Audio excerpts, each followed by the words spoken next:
Yo, yo, yo, what is up, everybody? It's the Broccoli and Breakdowns podcast, and you're listening to episode number 5. This time around, I'm sitting with Marcus Carter of the bands Fear the Indifference and Our Savior Remains. He almost crashed his parents' van with a trailer full of gear coming back from a show. He stage dove, and no one caught him. Oh yeah, did I mention? His band helped break the floor at a show. Let's just say there's a lot to hear, so sit back and relax. If you haven't already, check out both of his bands on Facebook, and you can find Fear the Indifference's EP, Reflections, on Spotify and YouTube. You are currently listening to their song, We Both Agree. As always, you can listen to all episodes of the Broccoli and Breakdowns podcast on Apple Podcast, Google Play Music, Spotify, Stitcher, YouTube, and all other major streaming services.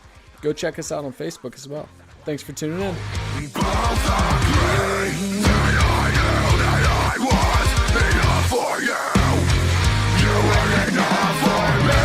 For how we away, maybe a bit. For hours I drain me to know. As the candle burns at both ends, and now we both agree.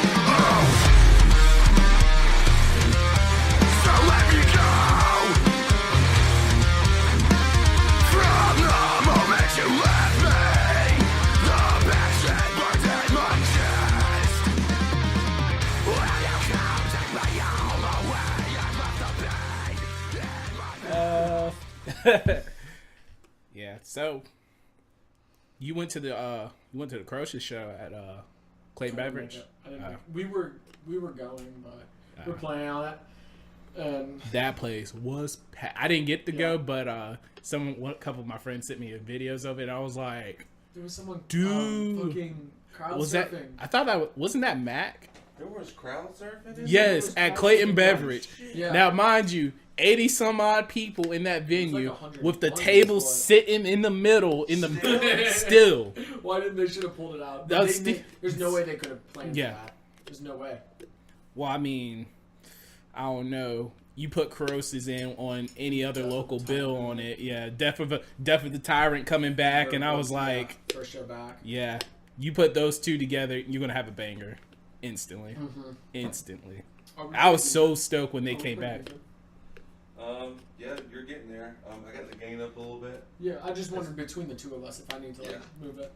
I think it's good, but I got it at like 3 o'clock.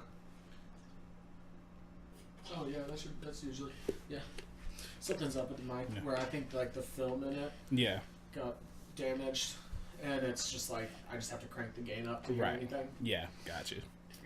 What type of mic are you using? Just a condenser. Oh, okay. Cool. Just got this over top because Yeah. it looks efficient. Looks so sophisticated. Oh yeah. Yeah, I got I bought a Audio Technica, what's it called? 125 condenser. It's pretty dope. I got it on. I don't know anything, dude. I got this. Look, one. This is like $100. Look, I was so fortunate. My boss, I play in the metal band at work. Mm-hmm. My boss does bluegrass with his family, and then his boss does gospel music. So we got a bunch of musicians in the place. So it's like, hey, I got a show tonight. Can I just like dip out? Yeah, man, cool. Have a good one. Yeah. So he has his own recording studio out in Chatham County. So like a big big deal. Yeah, full deal. Oh, yeah. And so when I was trying to learn how to record and stuff like that, I was like, can you and me just go to lunch one day, and instead of getting something to eat, like I'll buy your food, but can we just go to Sam Ash and you just like, this is what you need, this is what you need, this is what you need. Yeah. And so I wound up shelling like $800 that day. I bet your wife was happy. Whew. It's like, look, this is what we're gonna do with it, but I need it. I needed it, and then the How band long ago was this? last year. Yeah. Okay, so when you were in Fear the Yeah. Well, You're already... when I was in between Fear the Indifference and OSR. Who's OSR? Oh. I was... Remember, I yeah. got in the scene about like a year and a half ago. Yeah, we'll talk about that too. Because I went... We've already started. Oh, we already started. Yeah. Oh, cool. It's going. So, how it started with FTI. I think it was Ryan and Justin. They both met each other at a show. Well, both Ryan and Justin met each other at a show. And then, so they wanted to do stuff, and so they started working, but they didn't have a guitarist. You know, I don't think you know Joe Gallo. He's kind of the big dude that's with Justin and Ryan all the time. I might. If I show you a photo, you'll be like, yeah, I know. I probably know who he looks like, but I don't know So, names. he plays Yu-Gi-Oh at a card shop. Malcolm plays Yu-Gi-Oh. So just to see how all this stuff. Now, don't get me wrong. When Malcolm plays, like if you put him on on the Xbox, PlayStation, he does it top level, just like his guitar playing. Like he spends hours playing it, and so when he plays Yu-Gi-Oh, it's like he's going in to make money, and he's wrecking your whole shit up. Do you make money? Yeah, he makes money off of it. Oh shit! Yeah. It's like playing poker now. Dude. Yeah, it's like playing poker, man. Oh, okay, He goes okay. in. So Okay. Malcolm at the time, he wasn't playing in the band. Me and him played in Fallen Uprising. And Which I somewhat have heard of. Somewhat. we came a long way. I got to show you that later. Okay. But so Malcolm and I, we weren't playing. You know, the band broke up. You know, he was doing his thing at Wake Tech. He was going to Wake Tech for classic guitar or something like that. Okay. And so he plays Yu-Gi-Oh, making money, and that's how we met Joe. And yeah, right, I was like, at the end of the day, you know, I'll tell you about that in the recording process too. But we had Joe and Malcolm had met there, and they were playing cards, and Malcolm was like, yeah, man, you know, I'm looking to get back into playing shows, playing with bands and stuff. And Joe goes, well, I know some guys that's trying to put some stuff together. You want to check it out? He's like, yeah. So he meets them at the I guess a couple months go by. You get secondhand information, but Well, how old were you guys at this point? they were a year into it before I joined the band. With Malcolm? Yes. Okay. So so Malcolm joins, and then they had another guitar player. I don't know his name. Indifference? Huh? How old is Fear the Indifference? About 2 years, 2.5. Okay. Yeah. Okay. Oh yeah. Yeah. So they had another guitar player, but it wasn't working out with them. So their very first show was in Durham, playing with Reason Define, and From the Fall. They had like a little tour thing going on, and it was at From the Fall's house. And so it was like a house show. that Every sounds so much fun. So- I want to do one so bad. so Malcolm hits me up. He's like, bro, what you doing this weekend? I was like, nothing, man. He was like, I want you to come to my show in Durham. I was like, all right, man, cool. You know, I'll go. Bring Amanda. We'll go. You know. So we get out to Durham, and I'm thinking, oh, you're playing like Motor Co. or, you know, at a venue. I pull up the address of somebody's house, and it's like, okay, house show. Okay, I can deal with that. So the setup was pretty crazy. You go in. We went through the front door, and we're thinking, oh, it's going to be inside, so it would be kind of cool. And they're like, no, it's out in the back. So we're like, okay. So we go out in the back. They're using the back patio as the stage, and it's level to the ground, so, you know. So at the time, they had both Ryan's, Malcolm, and Justin playing. And they had brought their own equipment and stuff like that, and they were whatever. But so I got to hear them, and I was like, man, you know, y'all guys are tight, man. I said, but here's the thing. I know how Malcolm plays. Malcolm was playing rhythm. So what you hear in the EP and what you hear live, that's not Malcolm. You know, that's Malcolm at his finest. So I was like, look, man, y'all downplaying Malcolm. Y'all definitely got to find yourself a second guitarist. And I said, I'm willing to sub in until you find somebody. Because at the time, Our Savior Remains, we weren't really doing as much, you know, trying to put things together, get ready for shows and stuff. So it's like, I know you got a couple shows coming up, you know, I'll help out. So, yeah. Okay. So, I gotcha. so they put on the show, did a great job and stuff like that. And a couple weeks go by, Malcolm's like, hey, so we got the show down at Bob's house in Selma. Yeah. So he's like, I know you said you were interested of, you know, helping us out, you know, so I'm gonna come over to your place, show you how all the songs. So that whole week, I had to cram 5 songs. Did you even practice with the band? Not at all. So I think I practiced with them on, like, the show was like on a Saturday, and I think I practiced with them on a Friday. I could be completely wrong, but it was I had to learn all 5 songs. And by that time, some of those songs were not even on the EP, like Nameless and Natalia. They weren't on the EP, but I had to learn those 2 songs plus Vows, Fire, and Horizons. Yeah. And I was like, bro, there's no way I'm going to get this in by Saturday, man. I was like, I am going to butcher this. He's like, no. And so he's like, you got it, man. You got it. Just sit here and practice the song. So we spent he came over like on a Tuesday. We crammed all 5 songs that whole week. I was just practicing. As soon as I get off work, practice.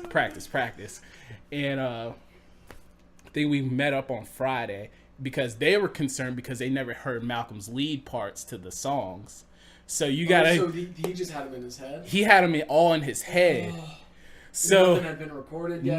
Nothing's been recorded. So they're like, bro, how's his leads gonna sound over this? Because at the time Malcolm's still playing rhythm. Yeah. So now you gotta trust me cramming all 5 songs and keeping the rhythm to it. And they didn't know me like that. And then you got Malcolm over here writing lead parts and that you never heard. Yeah, we're writing harmonies. And that's Malcolm. I love him. Malcolm is, look, man, the whole writing process with Malcolm, it's like as soon as I do like a little tasty lick or something like that, he's just like harmonizing it. Yep. Harmonizing it. Oh, we know. So so Saturday comes, we're at Bob's house, we're playing it, and they're like, bro, it actually sounds really good, man. It's like, I was like, I don't know how we pulled it off, but we pulled it off. So I was like, yeah, I had a great time, posted it on Facebook, like great time sharing the stage with Malcolm, because by then me and him been playing shows together since high school. Okay. So with Falling Uprising, I was 15 at the time. Malcolm I think he was 17 at the time. But, just to share that stage with him again was, like, freaking awesome. So, how many years had it been? We stopped playing as Fallen Uprising, I would want to say the start of 2016. How old are you? 26. Okay. Yeah, I started playing...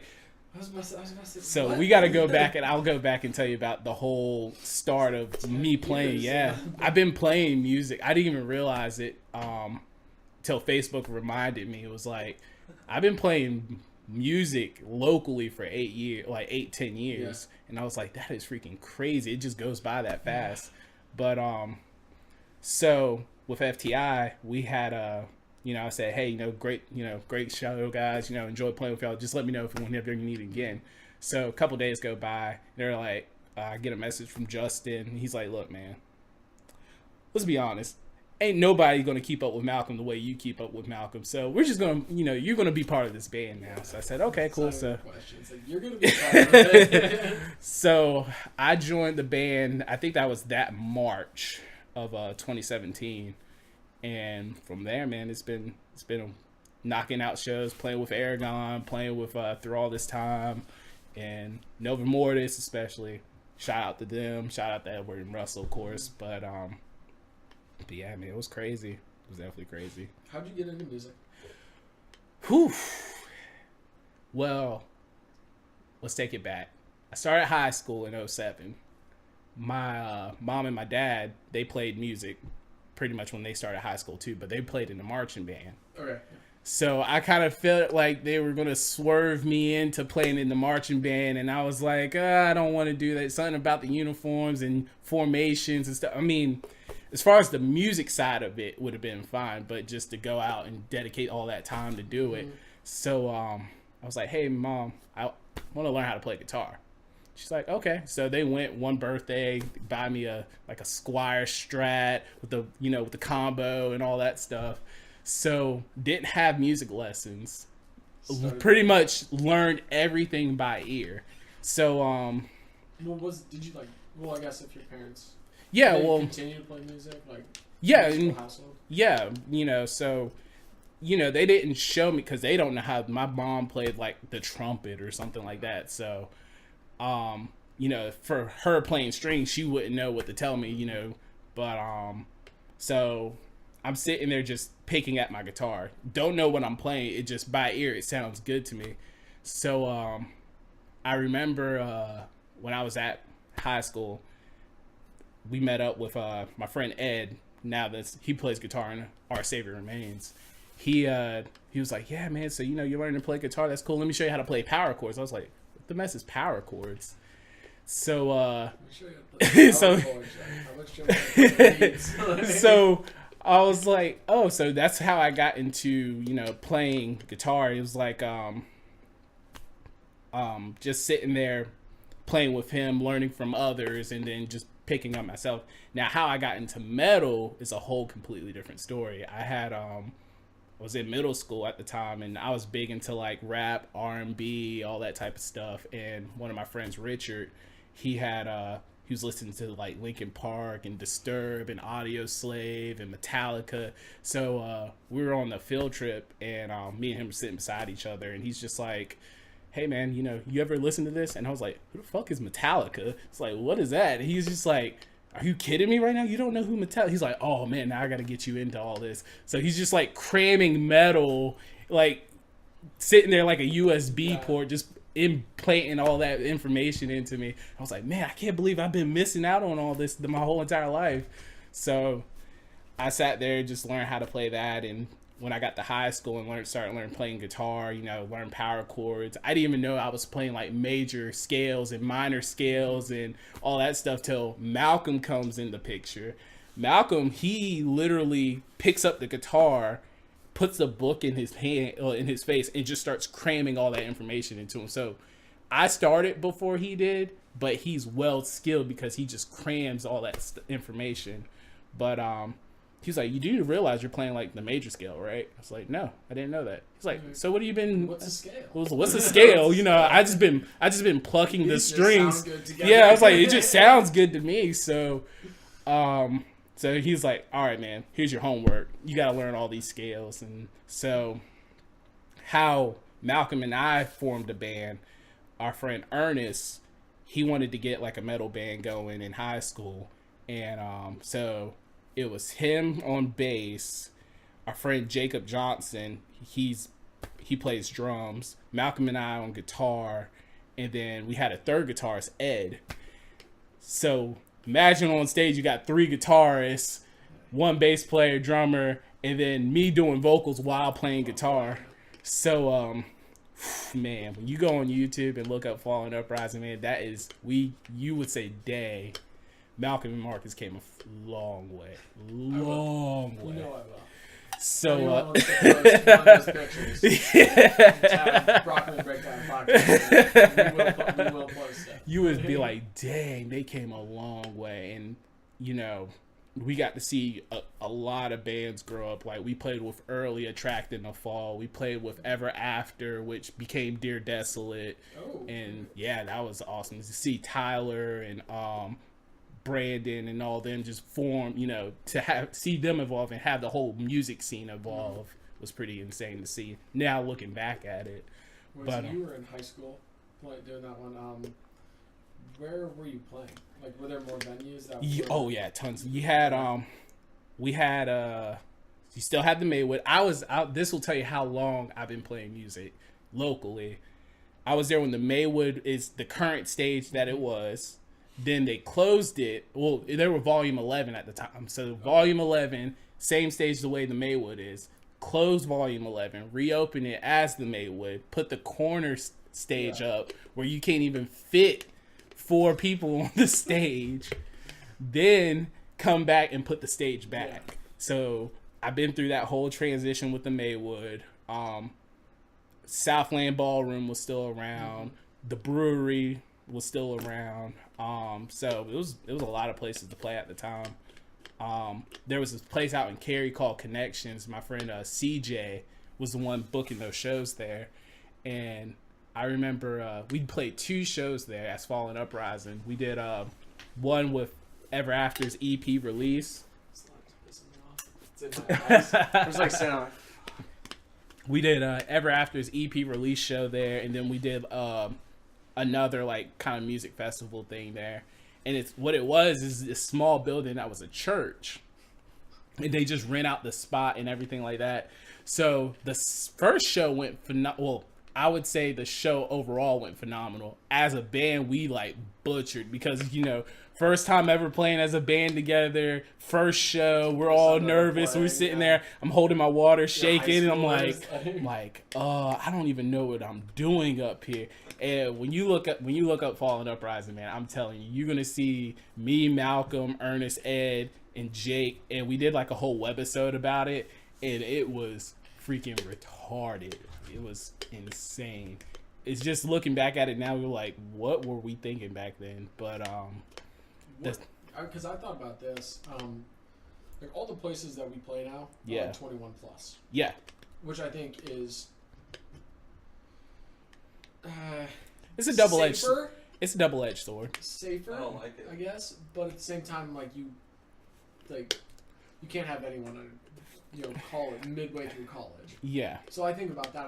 I think about when I was in high school, I loved high school is when I got really into the music. Right. And that's when I would have gone to, if there was any shows near me, I would have gone to every single show. Well, we'll see.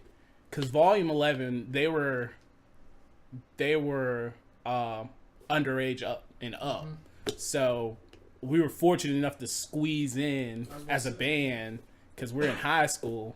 We were able to squeeze in and play shows there. Southland was an all ages venue before it closed, but yeah, there was a ton of places, and then you got to worry about people giving beer to people younger age, and going to yeah, just get some security. Yeah, because the brewery, everybody was in there, and I mean you had kids from 14 and 15. Yeah, brewery. That was the spot for me to go. R.I.P. for brewery. I love the brewery. So on Hillsborough Street, where the CVS is now on Hillsborough Street, so. where you hit that roundabout. Yeah. Brewery was where the CVS is now. Roundabouts. Yeah. Well, it's that last roundabout before you hit but that's where shit, that would be whole a great spot because of campus. I would tell you. So that's on state. I think I was just talking to Amanda at the time, and I was like, "Yeah, I play in a band," kind of that thing, just kind of It's like, yeah, I'm kind of I play in a band. You want to come out to our show and whatnot, and so we go. And I say, yeah, we're playing at the brewery, and I think that was like our second or third show we played there, and yeah, it was our third show there because Malcolm's the one that put the show together, and it was like the most. It was fun because it was a bunch of friends, but it was like a mixed genre show. So you had, we had this guy named Philip. He was doing rapping up there. And then you had like two metal bands playing. And then it ended off with our friend CJ doing like some DJ stuff. So it was just like all scattered. But it was pretty more like a party than it was a show. So much fun. But, at the time we couldn't be drinking. So, you're just like, okay, this is cool. This is fun. Kind of school's out. We graduated. Let's do it. So, but yeah, I love the brewery, man. All those shows there, I got to see tons of scene bands out there. Mm-hmm. But yeah, it was crazy. When did it shut down? When did it shut down? Yeah. Whew. That's good. I want to say 2012, 2013. Okay. I feel like a lot of venues are closing. Yeah. Like a lot. I think, and it's not just here in North Carolina. I mean, it's all over. There was places that, as a band back then in high school we played South Carolina. We played at Ground Zero. Spartanburg. Yeah, Spartanburg. We played at Empire in Virginia. We played at the Kingdom in Virginia. I love the Kingdom. You would have loved the Kingdom. Well, this one was great, but stomp around like a moron. Yeah. Oh my God, I'm happy. Well, this one was great because it had it's kind of, I don't know if you've been to Green Street out in Greensboro, in downtown Greensboro. So you walk in and you have this big old open room, and then it has a second story floor. Ooh. And then you can chill out and watch like an aerial view Yeah. of the band. Okay, yeah. And so I love balconies. Kingdom was set up the same way, but you can they can adjust the stage so they can be like in the middle, so you can circle around it. Yeah, it was pretty awesome. That So seems like a disaster for like the sound guy.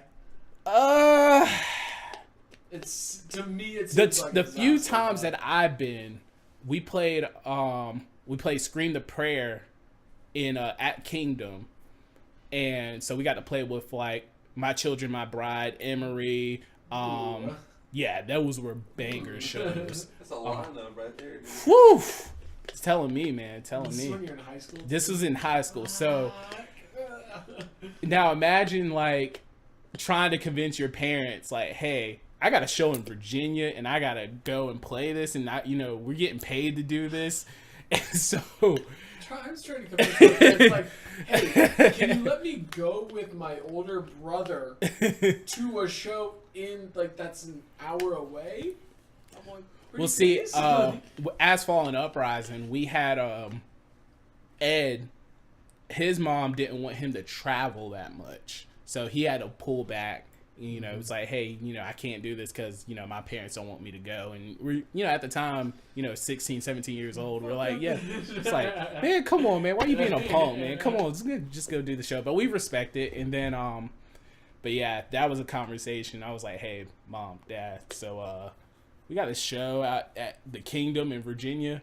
We're at in Virginia, Richmond, about 3.5 hours, It's like, and the thing was, Malcolm didn't have a car. Well, he didn't have a vehicle that can put all of us in. So I had to convince my parents to let me borrow their SUV with a trailer, pack 13 people in this Suburban, because it was the band plus people from North Carolina coming to see. So it was like a bunch of clowns just coming out of like a Volkswagen because like, oh man, you playing Scream the Prayer, you're playing with all these bands. Yeah, I definitely want to come, man, but I don't have hey man, you cover gas. You're in high school, like, yeah. You don't have. There's no way you gotta ride. Yeah, no way. But they're just like, well, I want to come and support you guys, but I don't have a ride. Hey, just hop in. So I had to convince them, like, hey, look, I'll drive the vehicle because I'm the only one that's licensed. Well, Malcolm and Jake are licensed, and they're older than me. But to have them drive my parents' vehicle, yeah. So I had to drive it all the way up, play the show, and drive it all the way back. And but it was crazy. We had like 13, 14 people in the Suburban. So bad. It was like and more people wanted to come. That was the crazy thing. We were like, look, man, I guess we're gonna have to put you back in with the gear or something, because there's no way we're gonna fit all these people in the car. And you got pulled up, you'd be fucked. Bro, we almost got into an accident. That was even worse. We were just getting in. We just passed the Virginia borderline, and a truck was coming off the exit ramp and was trying to merge over. So I was trying to give him the right of way because, of course, 18-wheeler trying to merge over, he's not going to see me.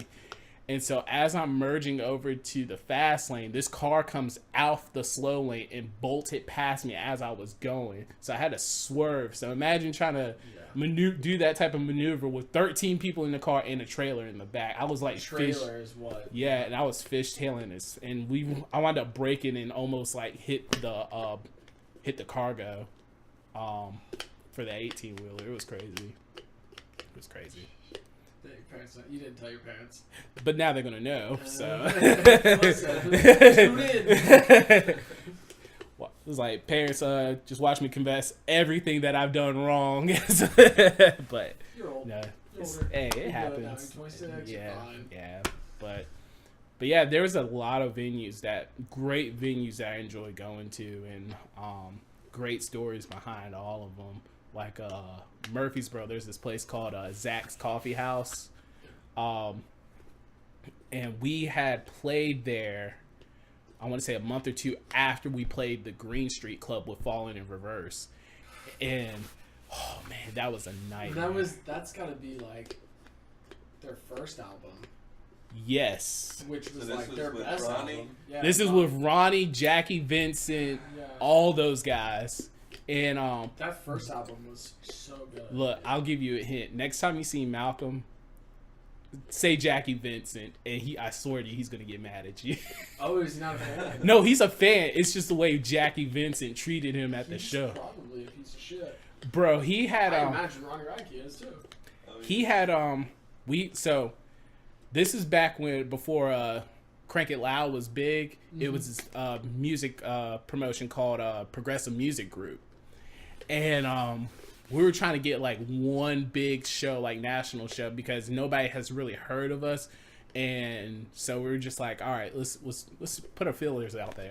So mind you, completely inexperienced high school kids don't have no material out as far as recordings, EPs.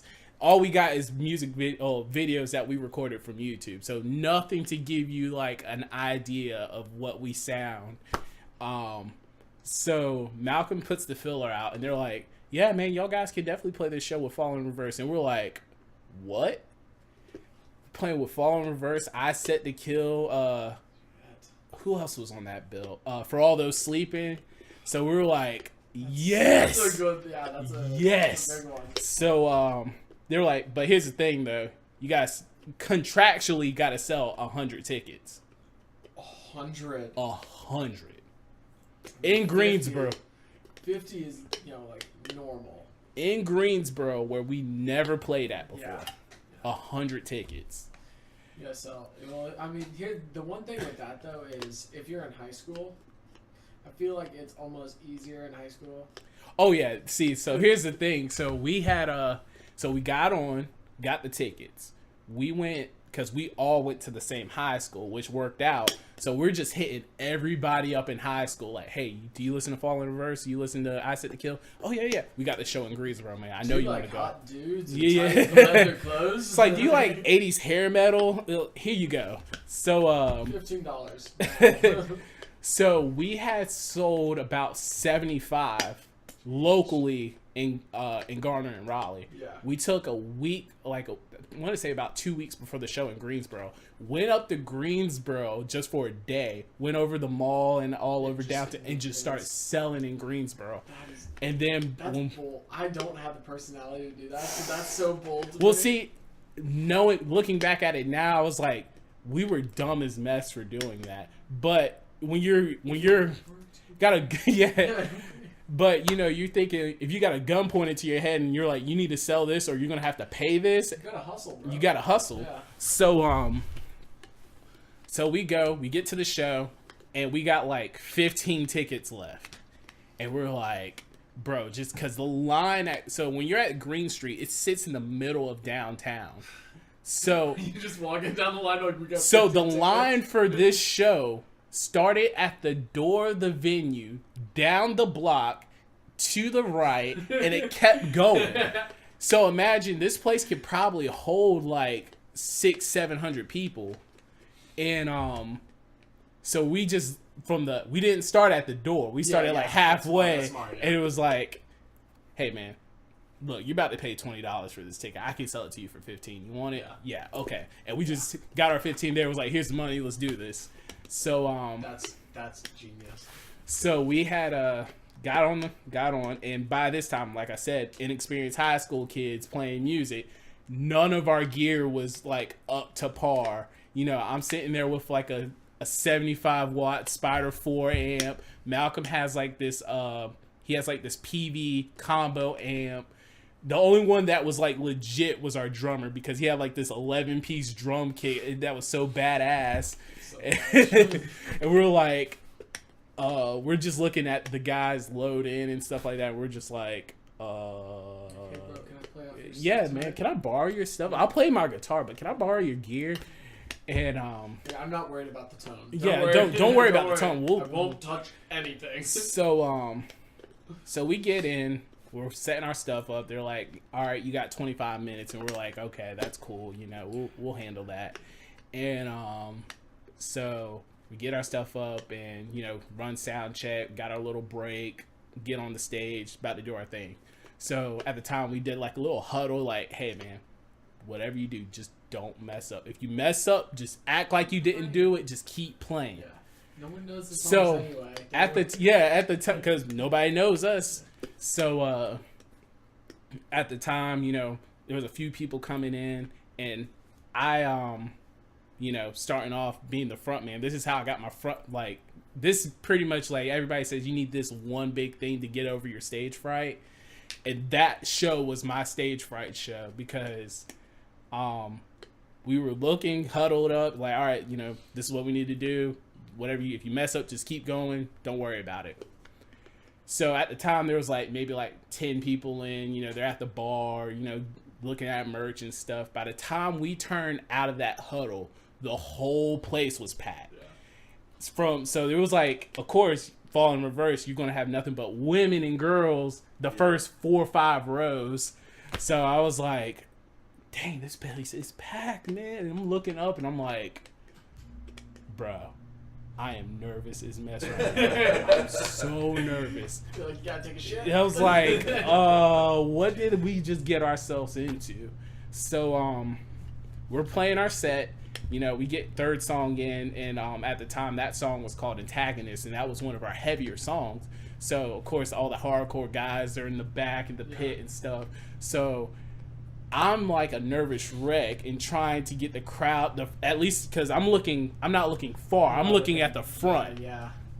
You So don't even want to look back there. You're like, that's a black fist back there. Yeah, I'm looking at this and I'm like, I see this, you know, I'm not really paying attention to them.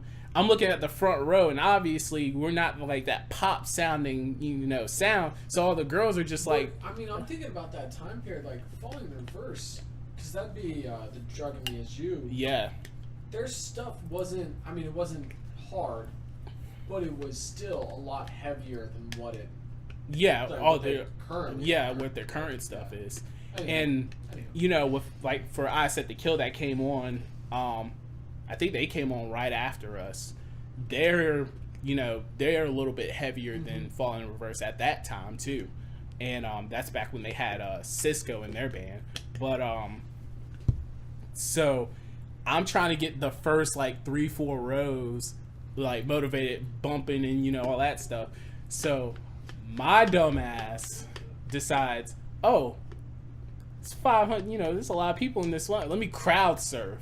So I jump off the stage during the breakdown.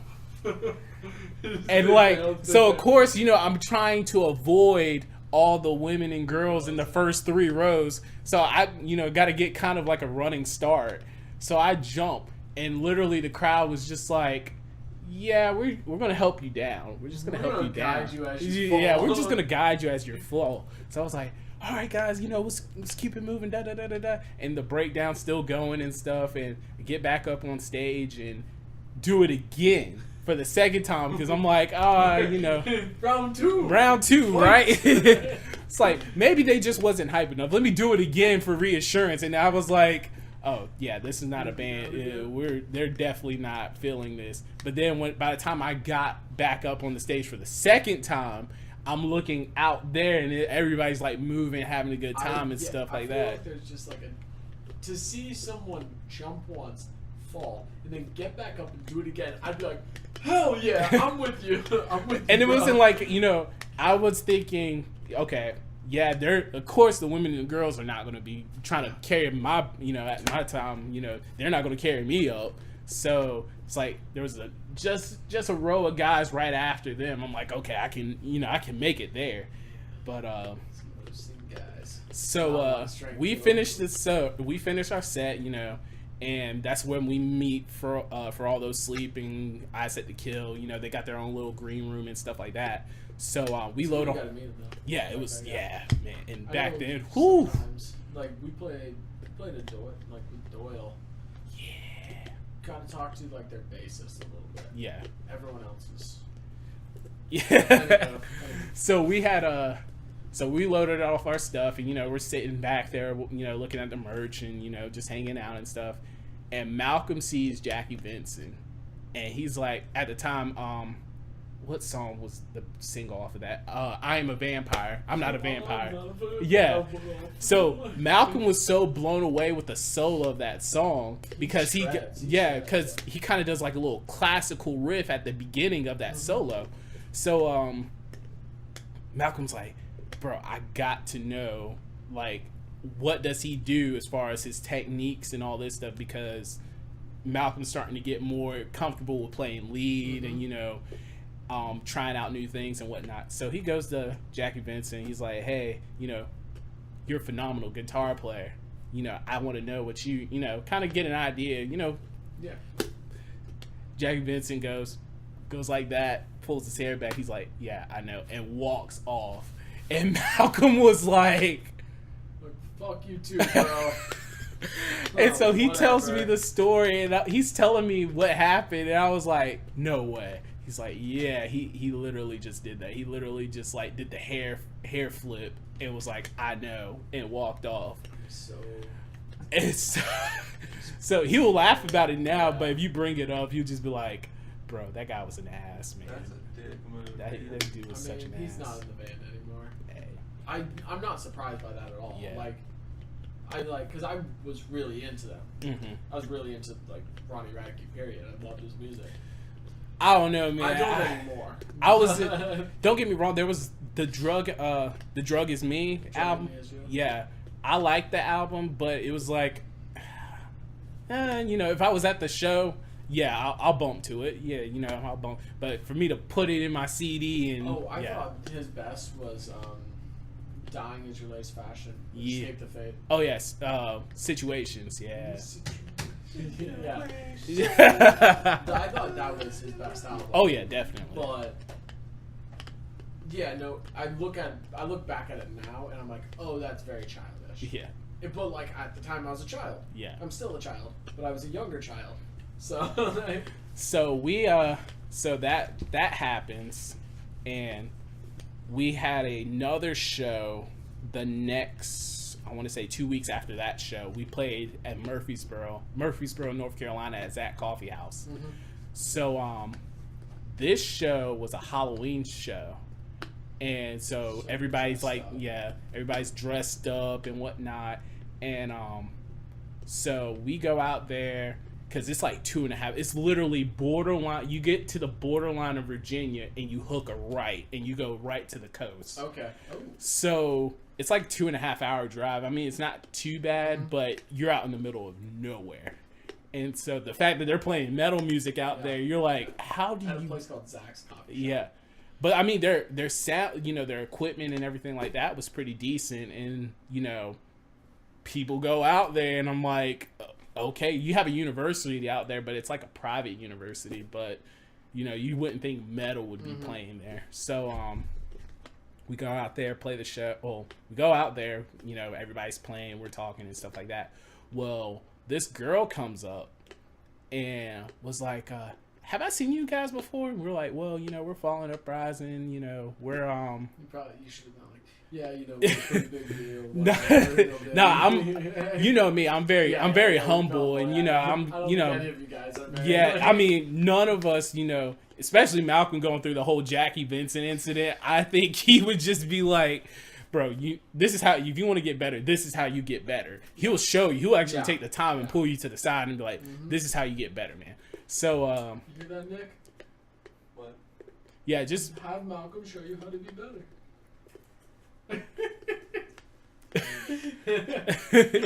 Shitting on him. Look, Nick, you gotta see Malcolm play. I don't know if you've seen him play. I think we've seen y'all play. We haven't seen him play. We haven't seen him play. Well, I've seen him. I've Yeah. seen him play a few times. I've seen it on Facebook, and I'm like, these guys are so good. So we're at the show, and this girl comes up. She's like, hey, have I seen you guys before? We're like, well, you know, we're local from Raleigh, but you know, we played a show here in Virginia. We played Green Street. That was our last show. She was like, oh, y'all played with the Fallen Reverse? I said, yeah. And she's like, oh my God, you know, I stuck around for you. So we're like, oh man, this is kind of cool, you know, getting some type of recognition, kind of buzz and whatnot. And complete a place 2.5 hours. Yeah, exactly. Yeah. And so she's having this conversation with Malcolm. So just to give you kind of like the scenery, you walk in, they got the coffee bar right here. You go past there's a wall, and then there's seating on the other side of that wall. Okay. So all of us is sitting there watching the show go on. And so Malcolm's here, Jake's here, Ernest is here, and I'm the last row with my girlfriend. And so she's talking to Malcolm, and she's like, oh, you know, that's awesome. Y'all play with Fall in Reverse. And she's like, you want to go out back?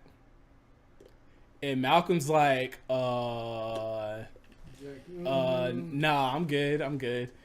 And so he does that, and then she goes to Jake. Jake, at the time, he doesn't play shows anymore. He's not in a band or anything. But Jake was kind of that serious guy. He just wants to do the show, have a good time, go home. Yeah. That's it. He will sit there. He won't talk to anybody. He'll sit there and just watch the whole show. He'll play his set and watch the rest of the show. That's it. So at the time he was sick, so he really doesn't give a crap about anybody right now. He's like, I just want to do this thing, go home. So she goes up to Jake. It's like, so, you know, your friend, you know, Malcolm, what he messed up as, he should have ended it right there. But what he does is he drags it across every other band member. So he pulls her to Jake and was like, oh, this is our drummer, Jake. Nice, you know, da-da-da-da. And then he walks off. And so she's like, hey, so, you know, you want to go out back? And Jake's like, 5 seconds into it. he's just like, and walks off. He just beelines right out of the conversation. Like, never sees somebody. He just looks at her and he's just like, and he peels out. And so she goes over to Ernest, and Ernest, he's, you know, joined the show, you know, and he's like, yeah, so we played Fall in Reverse, and, you know, we had a great time, da-da-da-da-da. And she's like, oh, you want to go back? And he just looks at her and he goes, I'm a Christian man, and walks off. And so then she gets to me. Now, mind you, With your girlfriend. I'm with my girlfriend, and You guys want to go out back? and Look no, at her, so you're like, hmm? I don't know if she was drunk or she had to be Yeah, she because wasn't sober. yeah, she definitely wasn't sober. But how I was sitting, you couldn't see my girlfriend on the other side of me. So she's like, oh, you know, I saw you play the show in Greensboro. I think you're cute, da-da-da-da-da. And she was like, do you want to go? So she's like, do you want to go out back? Before the words can even, her sentence can even be finished, Amanda pops out like this, looks at her, gives her the straight, like, Italian fire eyebrow, and was like, she was just like, I'm not messing with that. And she just walks off. And so, man, it was crazy. Surprised no one took her up on that.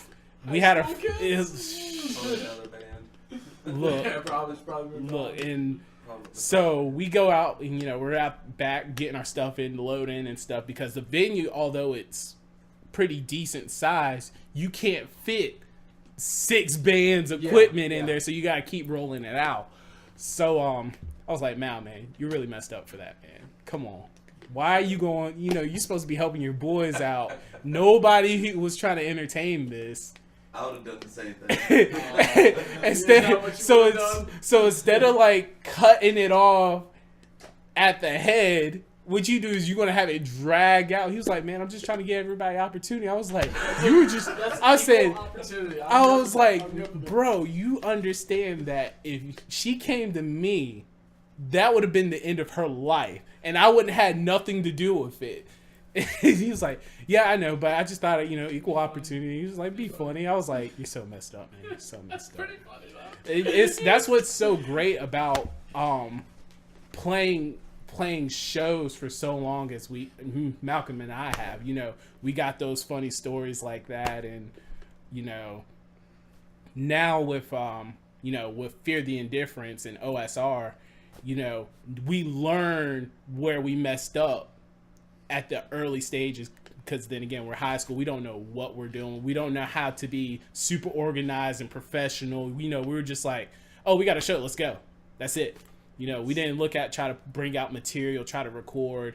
We didn't start doing that as Fallen Uprising till the later years, as we started to dismember as a band. We did How many years were you? Because if you said, let's see, I started playing in '07.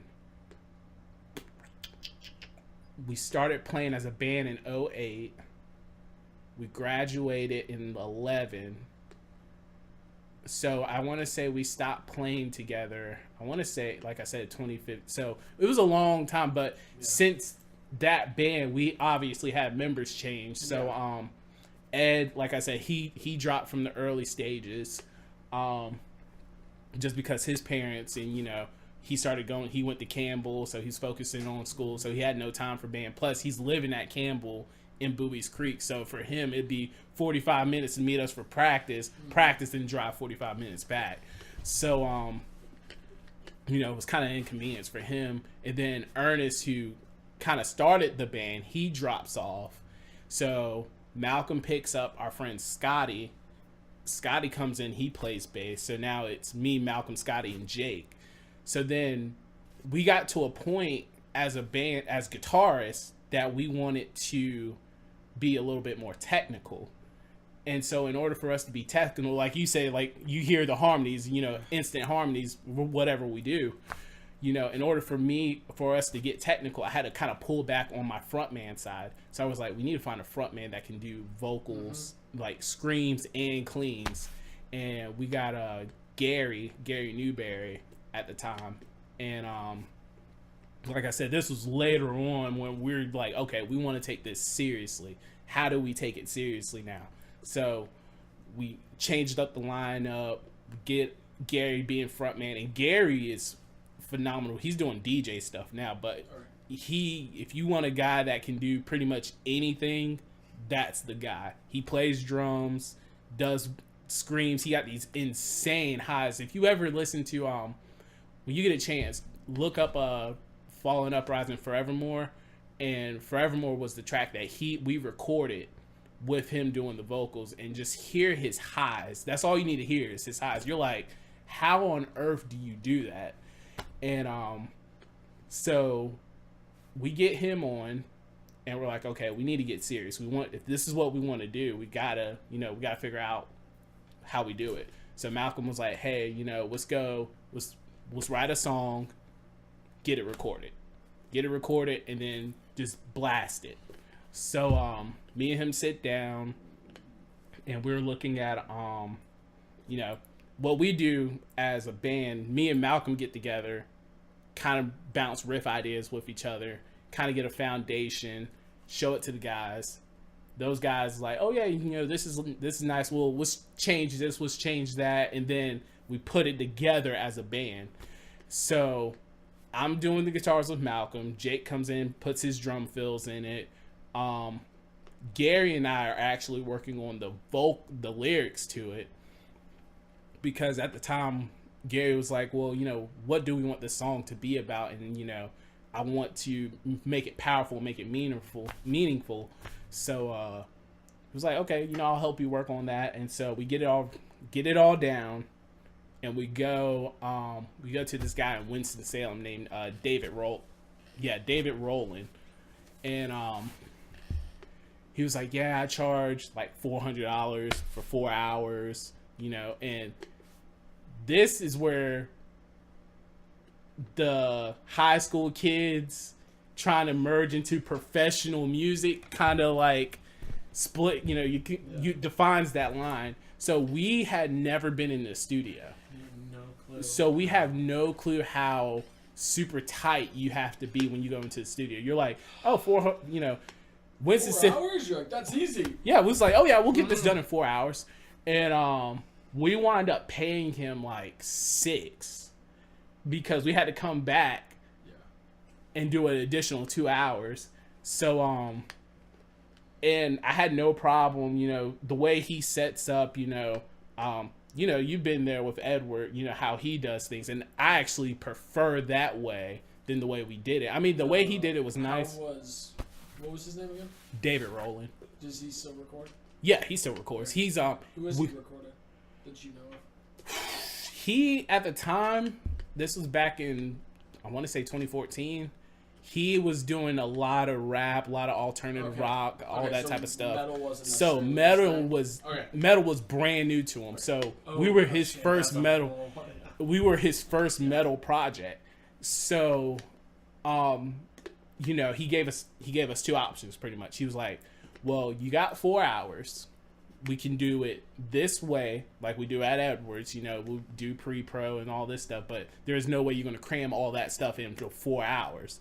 So he's like, what I can do is I'll mic everything up. We'll adjust the levels in your headphones so you can hear whoever you need to hear. We'll take Gary, put him in a separate room so you can isolate his vocals, and then all I'm gonna do it, and we're just gonna do it live. Yeah, he's like one, 2, 3, go. Yeah, and then you track it from there. Yeah, so then you track it from there. So we do that, and that took 3.5 hours just to do that part. Was it one song? One song, because like I said, you know, we're so inexperienced at the time with studio time, we didn't know.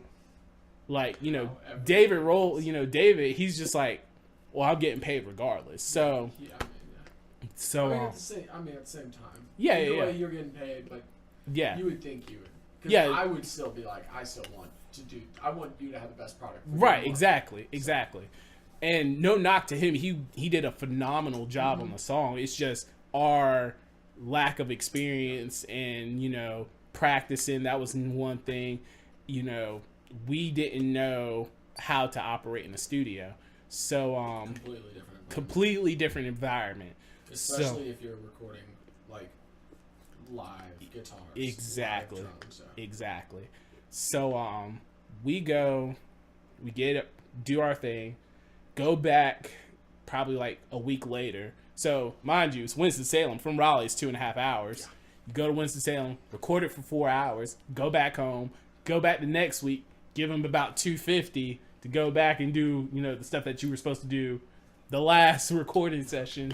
So, knocked everything out, get it recorded, get it mixed, mastered, and that's all we had for that band was just a single. And, so we wrote out that single, but we never did anything else with it. And that was because, like I said, we're maturing, you know, school, all that stuff kind of getting in the way, so we couldn't really focus in. And then Were you in school too? Yeah, I was in school. So you know, I still wanted to do it, but, you know, just schedules weren't mixing up, so we wound up breaking up as a band. And so our last show was actually another Halloween show in Raleigh with one of our friends, Jeremy Wren. He plays in this band called Pushback. They're kind of like a they're metal, kind of punk rock kind of sound. Really good guys. We played a show with them before we broke up out in Zebulon in the coffee house, and that one was great because he was like, hey, we want you on this show. This is how it's going to operate, da-da-da-da-da. And he's like, here's the lineup. It's going to be this guy doing acoustic. It's going to be Pushback, and then y'all going to headline. So we're like, oh, yeah, you know, cool. That's yeah, it would be kind of tight. We didn't know that the coffee house was not prepared for us. They were not prepared for any type of live music because at this time we got jobs, you know, we're making money, we upgraded our equipment and stuff like that. So me and Malcolm got half stacks, Jake still got his 11-piece kit, you know, Scotty upgraded his bass amp. So they were trying to corner all this equipment into one corner, and there was about 50, 60 people there. And so when you, I can't think of, I'm trying to think of a venue that was tight like that. Clayton? Clayton's a prime example. Except for this coffee house was smaller than Clayton. With 56. Dang. So you know how Clayton is, you know, you got the bar that sits here, they got the beer that's sitting on the rack on this side, and you got the 2 tables and stuff. This venue, it had like a window in the front that had like kind of like a little corner, so that's where they put the bands at. You go through the door, so when you go through the door, you're passing the band. You had the counter sitting right here, and then it just goes all the way back.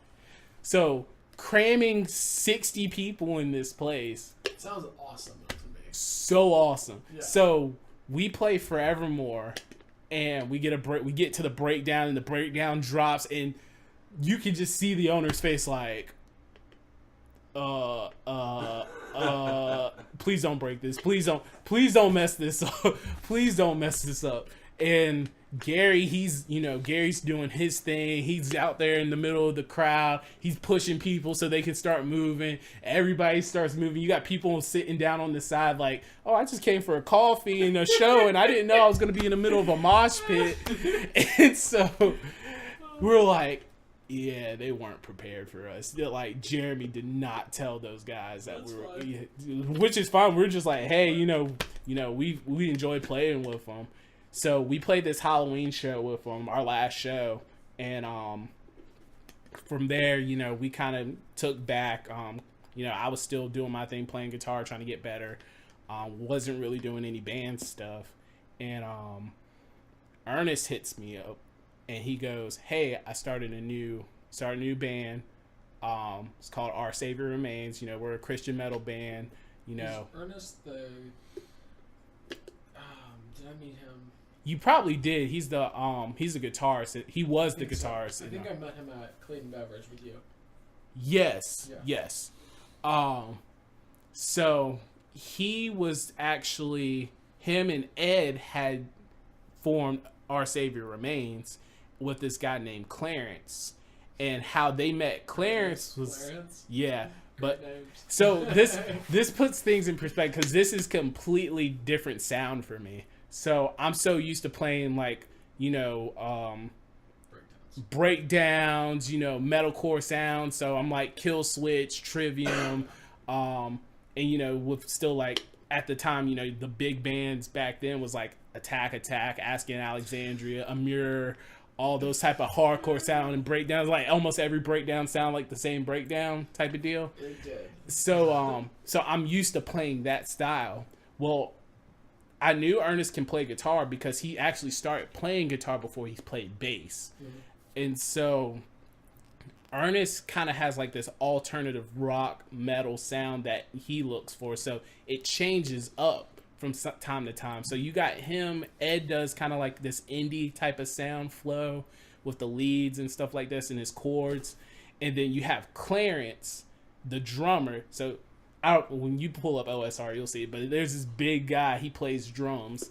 And that's Clarence. And he does like gospel drums. So he does like, like if you're going to church, like a black church or something like that, and you get that type of drum sound, just imagine that, but add metal to it, and with the double bass and everything like that. So real quick, are you guys playing shows right now? Or? No, we're not. We're actually Ernest has left the band. He's actually started a rap career now. Yeah. Okay. Yeah. Shout out to Basic Money. So, right. Basic Money.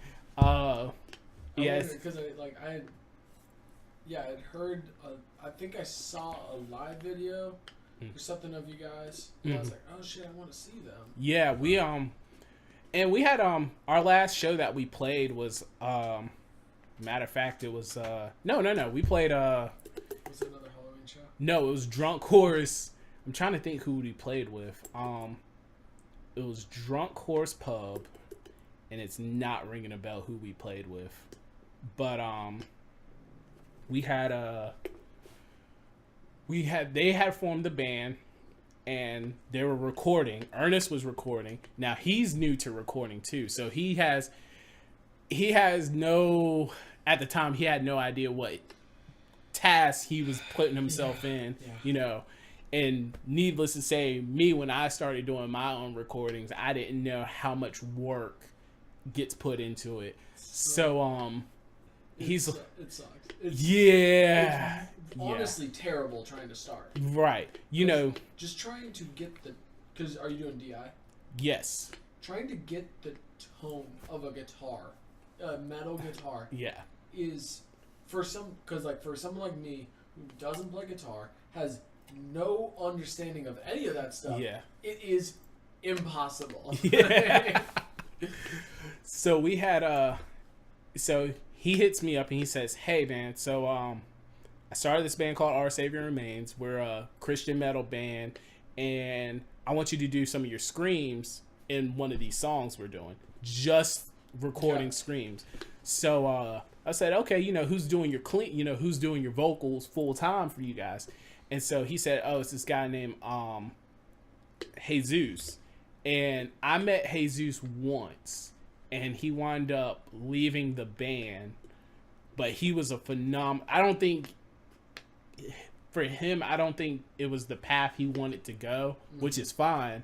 It's just when you hear somebody that has great vocals, like clean vocals, you're like, bro, just stick with it. Stick with it. I'm telling you, everybody wants to hear you the way you sing. Trust me. Dude, have you heard Played by Kings? Yes. Their okay. singer. Okay. Clean So singer is I'm gonna give them a break because I did the same thing with Amir, for example. So I went to a show with one of my friends back in high school, and this is when I'm starting to learn get more into the hardcore sound and all this stuff. Because, like I said, I started with rap and hip hop and soul, so metal's still pretty new to me. So my friend's like, "Hey man, you want to go see Attack Attack at Lincoln Theater?" So I said, "Yeah, I was like, okay, cool, So I was doing wrestling at the time at high school, and I had sprained my ACL. So I thought I was pretty badass for doing it. So I went to the show with crutches because I can't put any weight on my leg. And I was like, yeah, man, I'll go. So my parents are like, you sure you want to go? You got crutches and where are you going to be? I was like, bro, I definitely want to go. Someone will protect you. Yeah, I'll be all right. So we go, and I'm in like second to the front row, and Amir comes. Who was it? I forgot which band played first, but then they were like, all right, stick around for Amir, da da da. I was like, who the fuck is Amir? I've never heard of this band before. So they come on and they play When Keeping It Real Goes Wrong, and I was like, oh my gosh, why did I not hear this before in my life? So that's how I was with Played by Kings. I was like, I've never heard of, where's this band coming from, And I met the guys, I just didn't know who they were. Yeah. And I met them at that show. And when that vocalist got on the mic, I was like, why are y'all not signed yet? Please tell me why you're not signed yet. I was like, oh my. I mean, the whole band in the entirety sounds phenomenal. Yeah. And it's one of those things, like, it's nothing against everyone else in the band. Yeah, it's yeah. just that when there is someone, when there's like a lead guitarist, right, or a drummer, right, or like a vocalist, right, like a singer that is just that, like. Well, that's how I felt. Yeah, that's how I felt about White Ryan. White Ryan. Yeah. White Ryan, I'm like, and it's not just the way he sings, it's how he writes the words to the chorus. I mean, if I ever wanted somebody to create a hook for me, something that somebody's going to be like, if we record this and did this as the chorus and I need a catchy hook, go to White Ryan. Yeah. So that's how I felt about Ryan. His vocals are on point. The way he writes the songs are on point. And I'm like, oh my gosh, man, we got something right here. Not to mention, there's one song on the EP, I don't know which it is. He does like kind of like some harsher vocals. Yeah. I was like, when he did those, I was like, oh, that is It could perfect. be. It could be. We both agree because he does. When he does the "I'm sorry I didn't say," and he like hits it like with the raspy part. Okay. Yeah. Yep. So, and when he did that, I wasn't there when he did the vocal tracking for the song. So when you just heard it. So when Edward sends us the stuff, I'm like, bro, where did that come from? Like I can't hear him at practice sometimes. You can't hear anything at practice. So I know, and the funny thing about Ryan is that Ryan can make a catchy hook and he can sing, but sometimes his rhythm is off. So me and Malcolm would be like, bro, that sounds great, but start right here. Start right here. And by then, once he starts at that point we're telling him to start at, it's good. And it's just like, yeah, we got something here. We got something. But yeah, that's how, like, Played by Kings, their vocalist, I was like, blown away. When they got off stage, I was like, bro, why are y'all not signed yet? Where's my man's at? Somebody sign this band right now. But yeah, so they had what were we talking about again? We were talking about Jesus. So Jesus leaves the band, and they send, prior to him leaving, they send me the material. So I'm going with my screams because Jesus he doesn't do any screams. So I said, yeah, I'll do the little feature for you. So I go in, do the feature, send it back to him. And Ernest is like, bro, your screams have got better. When's the last time have you done anything live? And I said, 2 years. He's like, man, it sounds great. We want you in the band. I said, okay. We want you in the band. It's like, okay, cool. So, I got to see, I came in where songs were already, everything was written for me. So, that was the only drawback of playing with our OSR at the time, was that I didn't have that creative, that creative input. The only part that I had creative input was, we have a song called From Broken Hearts, and, they had already written the lyrics, but I didn't like the way it flowed. So, I said, hey, look, Ernest, not trying to disrespect you. I said, I just can't, you want me to scream this like this, and my voice cannot handle it. So I want to change it. So it's catchy so everybody can remember it. And then 2, to take some of the load off of me. He's like, okay, so I'm writing lyrics and stuff like that, and I send it back to him, and he's like, yeah, we got something there. So that was pretty much my own creative input with the band at the time. And so we do a couple shows, and what is great about OSR, I wouldn't say was, because we're still getting stuff together, is we felt like it was a call-in to go out and play shows where Jesus is not talked about and stuff. And I'm a firm believer, but I don't judge anybody that doesn't believe. And for me to go and play like Drunk Horse Pub where they got strippers there, and I'm just imagine, yes, right? Yes. So imagine you're there prior to the show, Christian band playing at DHP, strippers just got off, and you go up there and you're just like, all right, guys, we're a Christian metal band from Raleigh, North Carolina, let's have a good time, da-da-da-da-da. And our thing wasn't about sharing the word. It was more like sharing our testimonies, pretty much. What we have done, what in our past made us come to Christ. And, we've seen people come up and talk to us about it, and, that's great. And I think what's also great about it was no one was judgmental about it.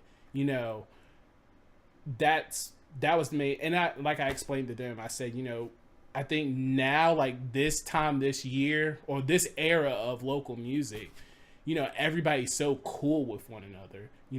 Back when we were in high school, there was like this upper echelon of bands that's like super tight, super organized, and guarantee if one band was on it, the rest of those bands were on it too. So it was kind of hard for you to break that threshold to start playing bigger shows or playing shows with those bands. Once you could, though. Yeah, you could, but if you could get there. Yeah, once you get there. But like, I'm pretty sure you've seen it with playing with Aragon, like you guys, you're just like, hey, y'all guys want to jump on? Yeah, okay, cool. Yeah, we'll do it.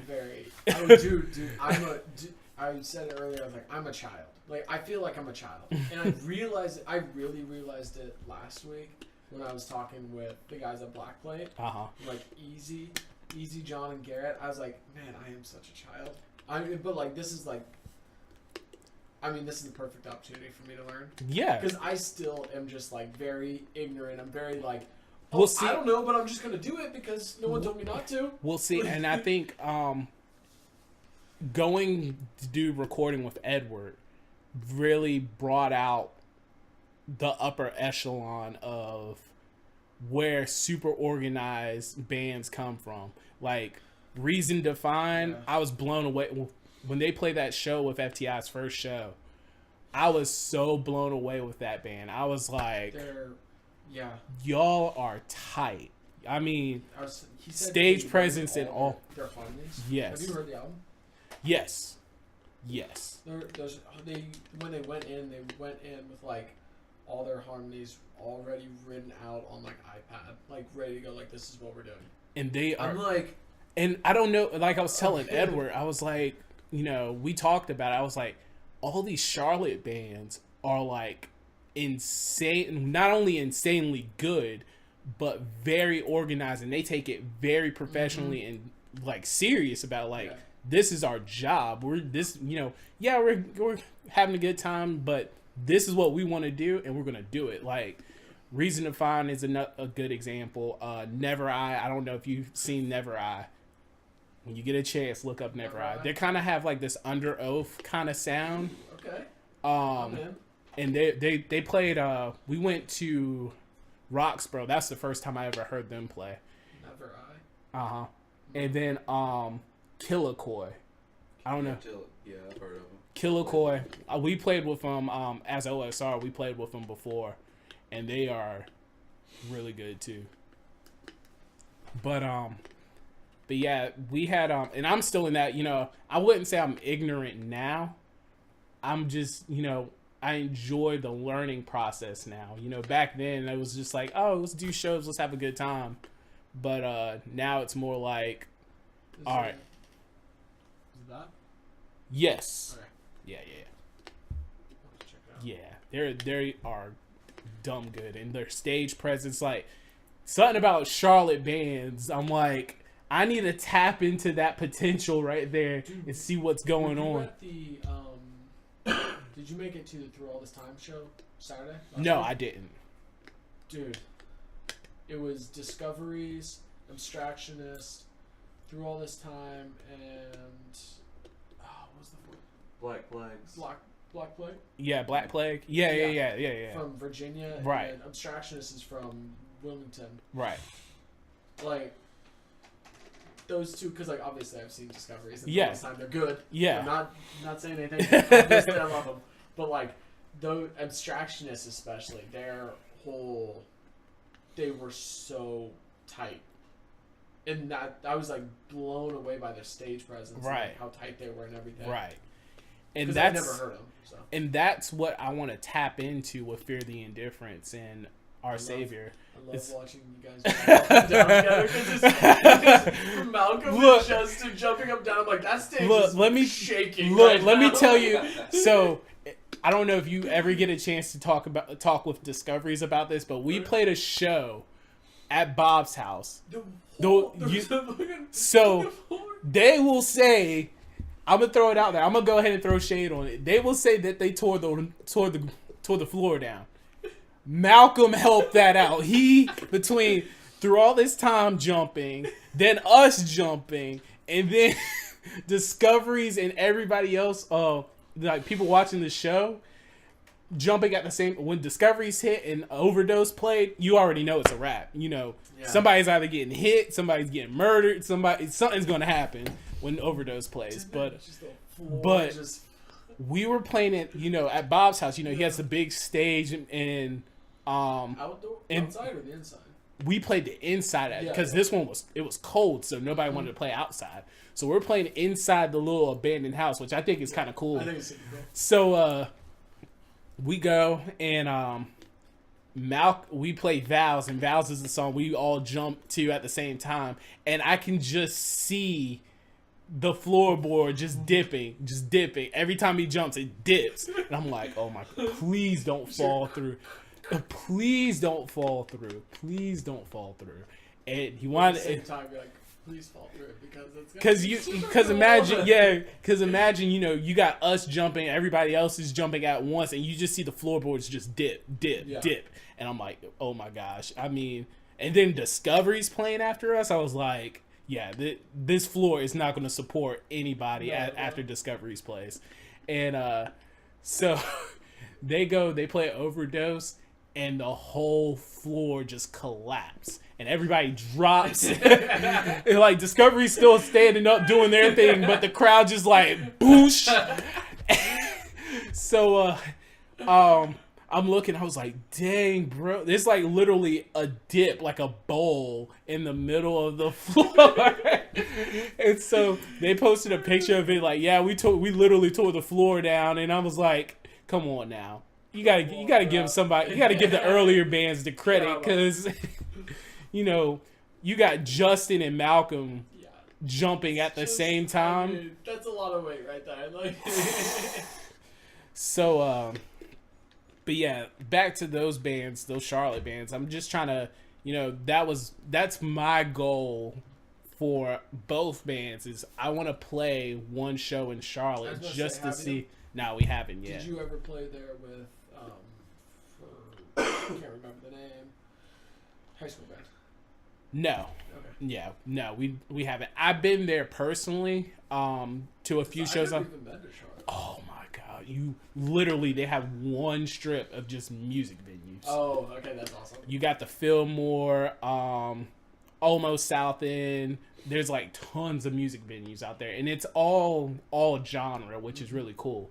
But because Carolina Rebellion's out there, right? Yeah, and I've been to Warped Tour out there too. Ooh, yeah. Yeah. I bet there's got to be a pretty good metal scene out there. Yeah. And the thing is, though, is everybody is like, you know, some band, you know, obviously bands are good, and you know, like the local bands that we have here in Raleigh, I think they're all great. I think they're all phenomenal. Charlotte, it's a different level. Is such a different level, and I don't know what it is, but they just come in like they already just got signed to a label. But and that's the thing. Yeah. I mean, if everyone else is playing at that level, then you have to play at that Exactly. level. So, exactly. And I'm not, you know, trying to, you know, rag on bands here, you know, obviously, but it's just like I think it's okay to admit. Yeah. When there's, you know, I think, scene you know, I think FTI, we're great, but when I see like, but you're not there yet. Yeah, we're not there yet. There's another threshold that we have to knock before we can get to that level, and I see that in Charlotte where they're just like killing it out there. How much of that do you think is just like time together? I think it's time together. I think versus just actual. Well, I think it's a multitude of things. I think it's time together. You know, the drive from everybody. The opportunities to play shit, because Raleigh, we don't have a lot of opportunities. It's either you go down to Fayetteville, you play DHP, you go to Clayton, which no rag on both those venues. They're both great. Both owners are great. Love Steve, love Paulie, love Dylan putting shows out there. You got Maywood here. Emerge started putting out metal shows out here. Have you been there? Yes, played there twice. Oh, dude, I love that setup. I had our first show at Emerge. I wasn't a big fan of it, and I think it was just because of the sound guy. Oh, but that makes a big difference. The sound guy they got now, I was just like, he was just like, tell me what you want. Yep. Boom, boom, boom, boom, boom. Can you hear it? Yep, we're good. All right, let's go. So he's fast too. Yeah, he's dumb. Bald, fast. right? Yeah, ball guy. Yeah. So the first time I wasn't a big fan about playing there, and then the second time we played there, we played with Infirma. It was the Dear Desolate's single release, and we played with Infirma, Constellation Atlas, Dear Desolate, and I can't think who the other band was. No, it was Discoveries. That's what it was. Discoveries was on that bill too, and that show, it was super tight. Sound was great, show was great, crowd was great, and so I have no problem playing back there again. I love. The only thing I hate about it is the location, just because the parking situation there. We had to park blocks away. Yeah, you got to park blocks away. I don't even know where you go to. Do they have a load-in place like a place? So like what you can do is when you come in off that street and you turn, there's that parking lot that you can't park at. Right above Emerge, there's a parking deck over. It's connected to Whiskey Kitchen. Yeah. So on the backside, really weird. Yeah. So the backside of Whiskey Kitchen has a parking deck there. Oh, okay. So you can load in there, but you gotta take you gotta go. I mean that's. Yeah, but you do what you gotta do. Yeah, do what you gotta do. No rag on them. Love the venue, but like I said, you got DHP, you got Clayton, you got Emerge, Maywood, King started doing a little bit of stuff. There you go. It's a pretty good venue. Was it like 500? Can't remember. Probably so. Which, I mean, for a Raleigh... Yeah, for a Raleigh show, yeah, for local a local shows. show, that's Yeah. a very big venue. But you looking at what we got now to what we had before when I was in high school, we had Brewery, Southland, Deep South was still open, Maywood, there was like tons of places here, and now it's like isolated. Place in Fayetteville, music shop? Oh, Rock Shop. Rock shop? Yeah, Rock Shop. Rock Shop was okay. Rock.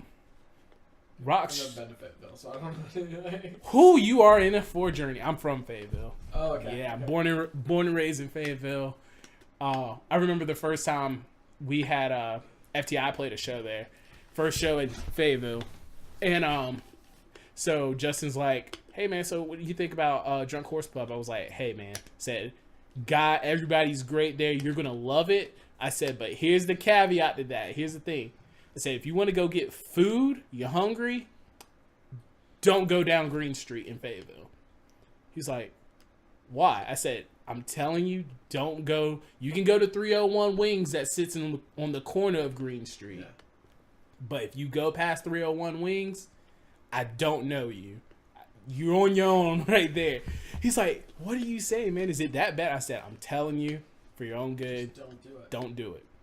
I said, "Just wait till you get the Dunn, wait till you get the Benson." I said, because you're going to come into some people, some very strange people, and you're going to be like, you're going to get bombarded. It's like the drug activity out there is so bad. It's like Resident Evil 5, like just zombie hordes coming at you, and you know, and Green Street is not a good place in Fayetteville to be just walking down the street at night, at least. But I told him, I said, DHP, you're gonna love it, man. You're gonna love it. Rock Shop actually closed, and that was that venue was pretty unique because you had dual stages. Ooh. Yeah, so like That'd be one, nice just for setup. yeah, setup was crazy there. So you can, Immediate. yeah. So what you do is, depending on the size of the show, like locals obviously played on the smaller venue, smaller stage, but they can put all their gear over by the big stage, and then when you have like a big name come out, it flips, Yep. which I thought was pretty cool. But yeah, they closed down. But yeah, we don't have all those opportunities like we used to. Yeah, I mean, there's not as many people. true, There's not as many people coming out. true, Like, true. But I mean, I'm seeing kind of like a resurgence though. It's kind of like you've been through it way more than I have. yeah. So. Well, you know, like I was saying, this is what I love about this era of local bands too, because it's like, you know, everybody's cool with one another. So it's like, you know, through all this time, it's like, hey, y'all guys want to get on? Yeah, of course, man. Yeah, definitely. You know, and you know, it's like a big family pretty much. And it's just like, hey, we're putting a show together, like our EP release show. You know, we got everything together and we're like, all right, who do we want on the bill? And we're already working with Brandon, so we're like, hey, Brandon, man, is there any way you can squeeze some time between mixing, mastering our EP, practicing so you can play this show with us? And he's like, let me see what I can do. But they wind up pulling it off, and those guys are super tight too. And but yeah, I love that, you know, there's no ego about bands here. No reason. No reason to. No reason. And that, yeah, trust me. yeah, and it, you know, it's just, you know, everybody's cool with one another. There's no type of beef or anything like that, or, you know, everybody pretty much squash it if they do have beef, but nobody ever sees it. And, you know, There's no. I'm trying to think if there's there's no one like there's no one I dislike. Yeah, there's Which no. is like, Yeah, there's no one I dislike about, nobody's, and everybody's so appreciative of everyone else, oh, it's made this podcast a whole lot easier. Yeah. I just messaged. I'm like, yo, bro, want to do a podcast? Well, see, if anyone listening wants to do the podcast, just message me. Yeah, and when I was listening, you had Russell on first and then Edward. I was like, what a way to kick off your podcast with those two starting it off. And then you add Nova Mortis on top of that, and it's just like, bro, you just opened up a can of worms, man. I want to keep like climbing the ladder, And that's why I was telling you when I messaged you, I was like, bro, love the podcast, love what you're doing. Thanks, buddy. Love, because that's something, it'll be it's great that you can actually sit down and listen to other locals and what they think about other locals and how they started and how they originated and get their idea of what their thought processes are. And why you get to hear the insights of what they do and why they do it. I think it's great, and especially I'm not gonna lie. If I want to get to a point where it's more than just locals, yeah, I don't ever want to stop doing the locals. Right. But I do want to get to a point where it's touring bands. Yeah, definitely. So if anyone knows touring bands that want to come through, hey, hit me up. Hit me up. No, but because I just like the idea of knowing, okay, because like I know where I came from, right? But like, where did you come from? How did you get here? How did your band get to where it's at? Right. So. And I'm telling you, man, when you go back and look at early me and Malcolm and look and listen to what we are now, you'll just be like, man, they got so much better. I even say that to myself. I'm just like, can't believe how far you've come. Yeah. And Did you ever take lessons? Never. Okay. I literally. Did you think about it? I thought about it, but then again, like I said, I had Malcolm. Malcolm was that is a good point. especially when Malcolm went to school for it. So I mean, he's like, all right, Marcus, you're gonna learn the Circle of Five, and you're gonna learn this by Friday, and. He's giving me homework, and I'm like, Malcolm, I ain't got time for this, man. It's like, you're gonna learn it because this is what's gonna make us better. And it's like, all right, Mal. But having that though, you're like, I don't got time, and then you're like, no, if it's what you want, then you do right. it. And like, it's just like our writing process. It's like, Malcolm is phenomenal guitarist as far as his leads and harmonies go, but we kind of bounce off like. And it sounds very weird, but it's like I feel like everybody has like their music soulmate kind of deal. Awkward as it sounds, you have your music soulmate, and like and you can tell like it's an instant like boom, you can just put it together, and it just flows perfectly. And that's even though Malcolm and I are on completely different levels when it comes to playing. I know that if he gives it to me, like, hey, what do you think about this riff idea? It's like, oh man, that's great, man. I think it's cool, but was change this up just a little bit. I imagine who's coming up with because I imagine where he's coming from, where you're talking about like that classical, and he's got more that technical side, right? The like the chugging, the breakdowns, right, that kind of stuff. Is that more you, or is that? That's more me. That's kind of what I figured. Yeah, he comes in. So when we write, I'll give you an example. With we both agree. Malcolm. Solid track. Look it up. Yeah, go check it out. Reflections you EP. Promote yourself. Yeah, Reflection EP. Check it out. Apple, Spotify, Pandora, YouTube. Ooh, yeah. Awesome sauce. We both agree. Malcolm came up with the chorus. So that chorus riff he came up with. I was like, man, that's nice, man. So I was like, I kind of want to do, if we're going to do it, I want to have it pop sounding. And I said, as awkward as that sounds, I said, I want something that's going to be kind of like that metalcore, but kind of pop sounding, something that will be on mainstream radio. Yeah, something catchy. It's catchy. Yeah. So we were sitting there messing around. We're at my apartment. We're writing, and So that opening riff that you hear when it starts off, I came up with that, and Malcolm was like, harmony. We're doing it harmony. I was like, okay, cool. So the breakdown part of it, that was me. And then Malcolm was like, what will really pop it is that lead lick at towards the end. Said, yeah, you're right. Okay. So then originally, how it was originally written, it was supposed to be that verse was supposed to repeat itself. So we go intro, verse, chorus, same verse, and then back to the chorus. And I was like, nah, man, we can't do that. We got to change it up in the second verse. Just tweak it. And we wound up taking the whole breakdown riff from the verse out and putting a completely plug-in riff that sounded so much better, that actually gave it that extra power we were looking for. And then and that's what I was saying about me and Malcolm writing, is that we kind of have an idea of what we want, as far as we look at the broader picture, as far as, all right, if we want to make it to where Justin stands out more, how are we going to make the song stand out for more? How do we make it to where Justin's vocal?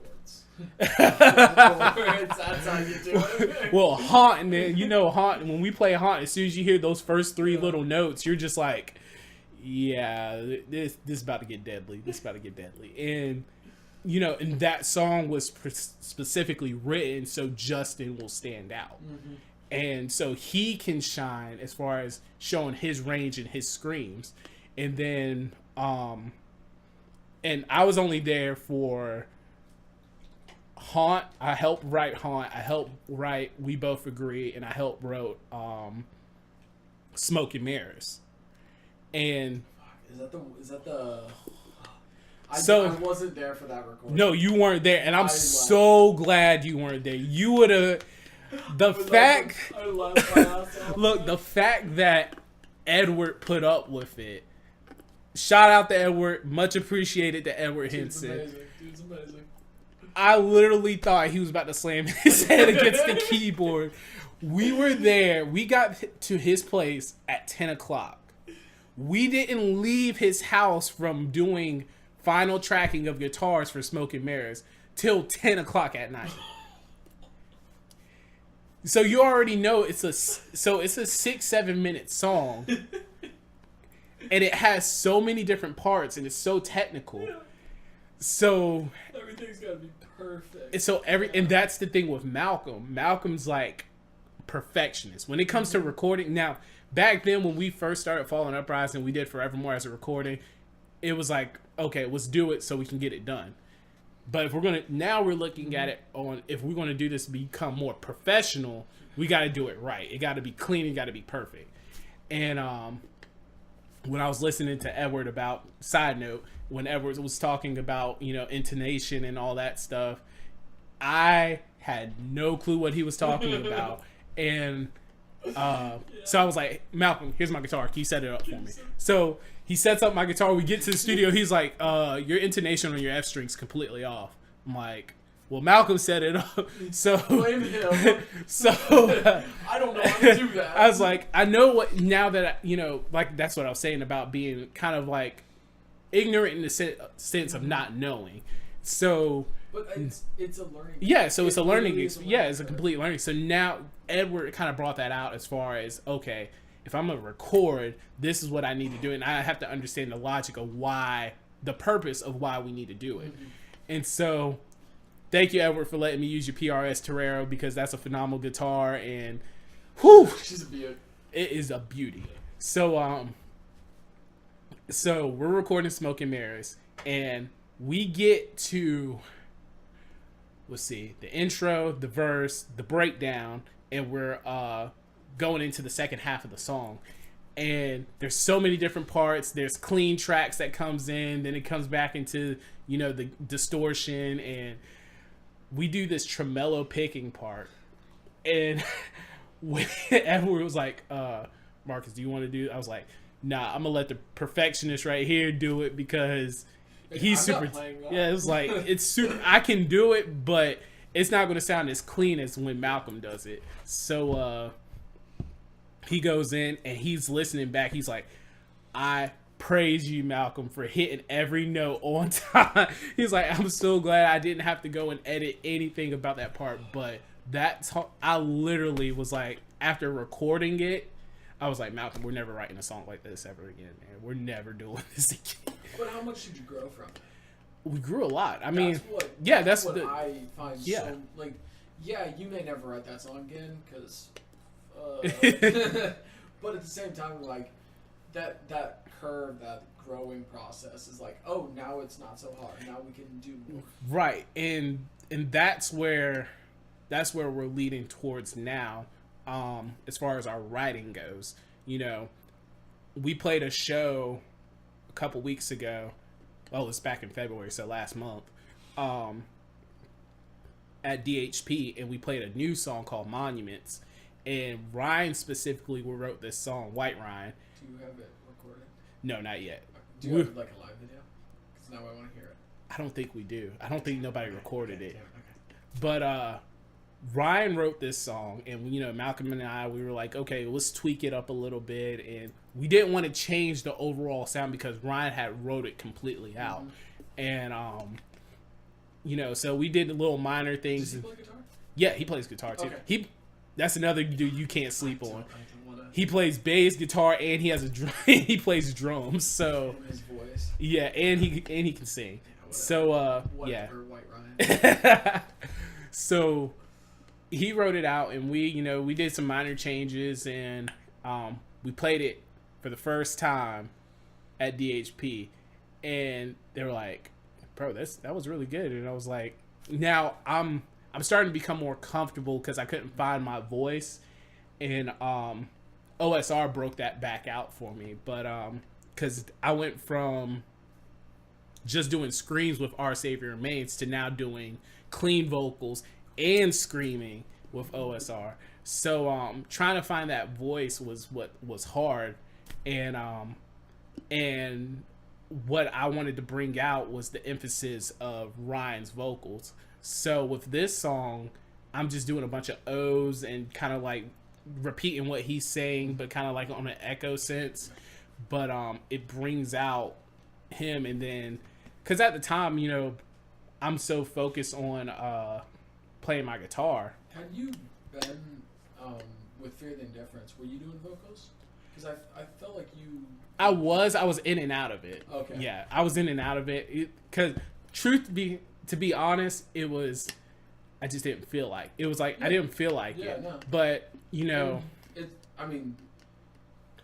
wasn't really necessary. Yeah, it wasn't really. You know, it's great that we have that extra tool, but when looking back and sitting down and like, you know, we should use this to better the band, you know, and it doesn't have to be much. You know, I can just come in behind Ryan, do some O's or Ahs, and you know, and just woes and a little chants, and you know, just to liven up the sound and the quality of it.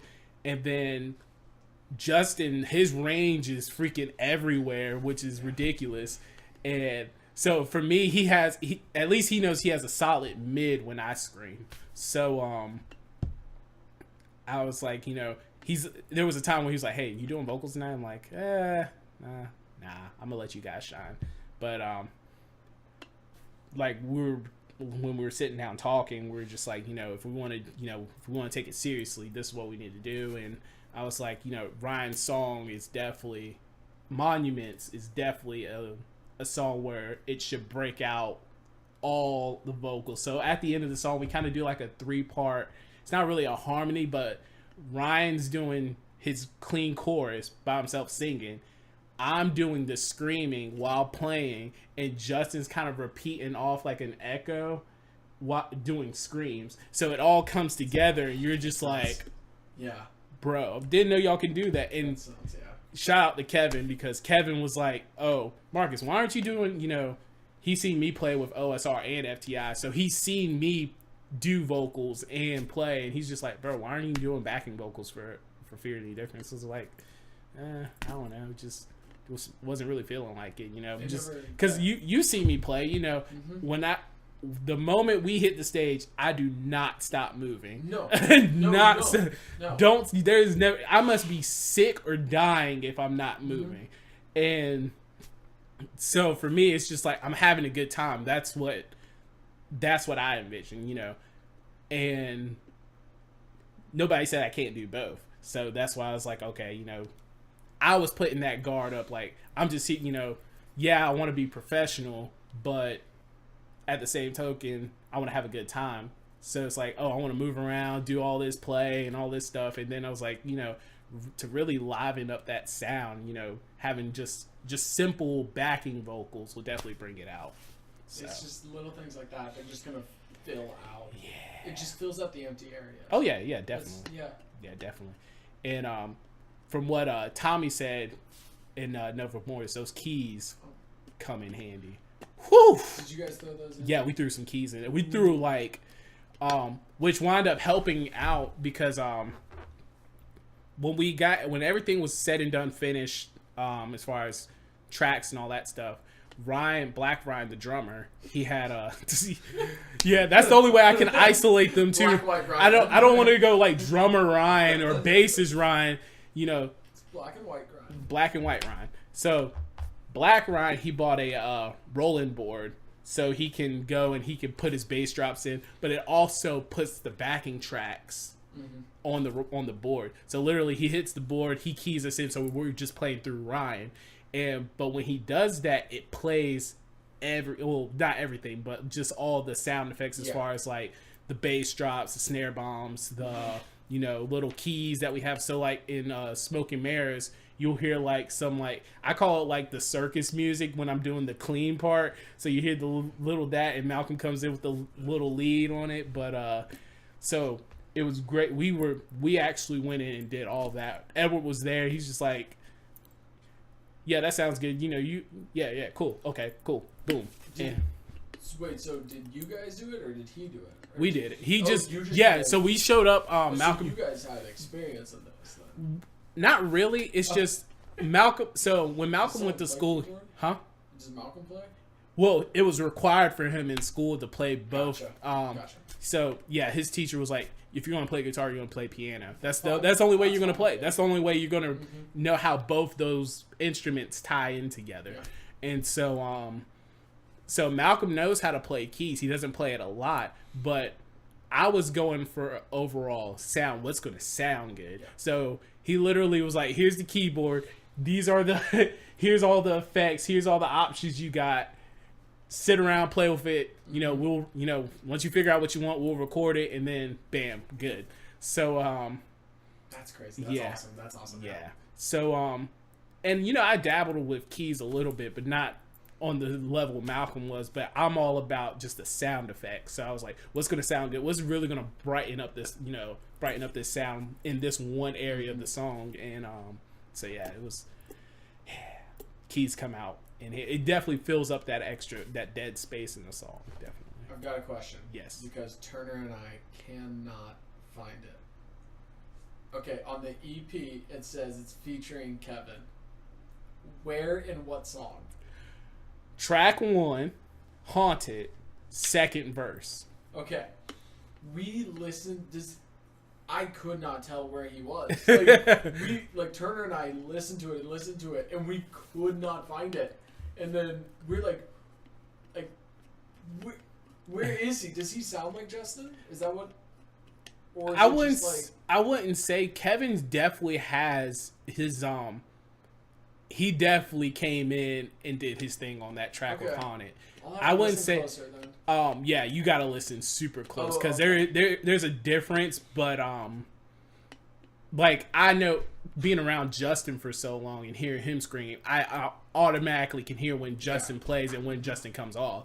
So when I heard Haunt for the first time, I was able to say, okay, that's Kevin. Mm-hmm. Even though I know that's Kevin playing the second verse, I instantly know that okay, Kevin's right there. But he comes in the part where he hits that high scream on Haunt. I don't know if you But there's this We hot. both agree with Yeah. that. look, Not look. gonna lie. So when we had put everything out as far as the distribution of the song of the EP, we were thinking, okay, we both agree is going to blow the whole EP out of the water. Yeah. So we go out and we put it on Spotify. You know which song. Yeah, we were like, Song. this is going to be the song that's going to blow up on Spotify or on all the tracks or all media, and so we let the EP slide for about 2 weeks, and then we were like, okay, let's go check it. So we go check it. We both agree it wasn't the number one. Horizons was. Horizon's really good. And so we're like, we think, and it's crazy to think, like, you put so much work into one song and then you don't put as much work into it. Not saying that we didn't put work into it, but you Horizon's have more the idea of simplistic what than it is, we both agree. And to see that Horizons was beaten, we both agree, we're like, how? But, and then, so now they're, like, competing between the two of them, between the spots on Spotify. And then, like, Apple Music, it will sit there and fluctuate between Haunt, Horizons, and we both agree. Yeah. But yeah, it's crazy. It's it's really nice to know though. Yeah. Like if you can look at that EP and see which songs are which. Right. Because then if you're looking forward at like, okay, Well, we need like a music video. Right. You know which song. You can tell which song to do the music video. right. And that's not only that, it helps. Hint. It Hint. Music video. Well, with our current situation Oh, right now, that's yeah. sorry. With our current situation right now, but what helps us out about looking at that type of results and feedback from people listening to our music, it's how are we going to write the next EP or the next album. And Malcolm and I, we were talking about writing an album, but we're like, let's see how much songs we can write. How many songs do you guys have total? 8. 8. Okay. Yeah, but on the EP there's only 5. Yeah. Yeah. Yeah, I know So- that there was only 5, but I was trying to think because I was thinking about that, like, because you guys have been playing consistently since Yeah. for about 2 years. Yes, and when I came in back in last March, last March, we went on a tear of just shows. Yeah. We literally had 2 singles, Vows and Fire, and we just ran with those 2 songs that whole entire summer into the fall, and then by the time we could even actually take a break to focus on something, it was like, all right, we got everything together, let's do this EP. And that was in the summertime. I want to say it was July, early August. And then from there it was just like, White Ryan's having a baby, I'm having a baby. And then we had the issue with trying to get the EP done as fast as possible, and because we were supposed to play a show in Selma, they had like a big cookout show, but we already had hit up the Maywood prior to that show, trying to get an open slot so we can do the EP release show. Well, at the time, Maywood was like, we are all booked for September, so ain't gonna happen. Well, something happened where somebody dropped an event, so he was just like, hey, I know you were asking, so this is the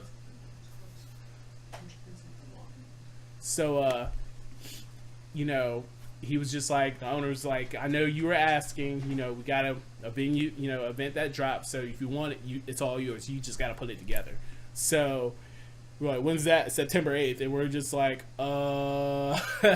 It's so meanwhile, we had to drop that show, of course, but because we had to focus more on getting that EP together, because like I said, Edward had some personal stuff and he couldn't get to the EP at the time. And so we're like, okay, we need to find somebody that can mix and master, and we got to get this all together to be sent out so we can get it, CDs printed, artwork printed, and try to get it ready for that. try to get it ready. And we wind up having everything ready. Everything was good with the exception of physical CDs. it is kind of a bitch. Yeah.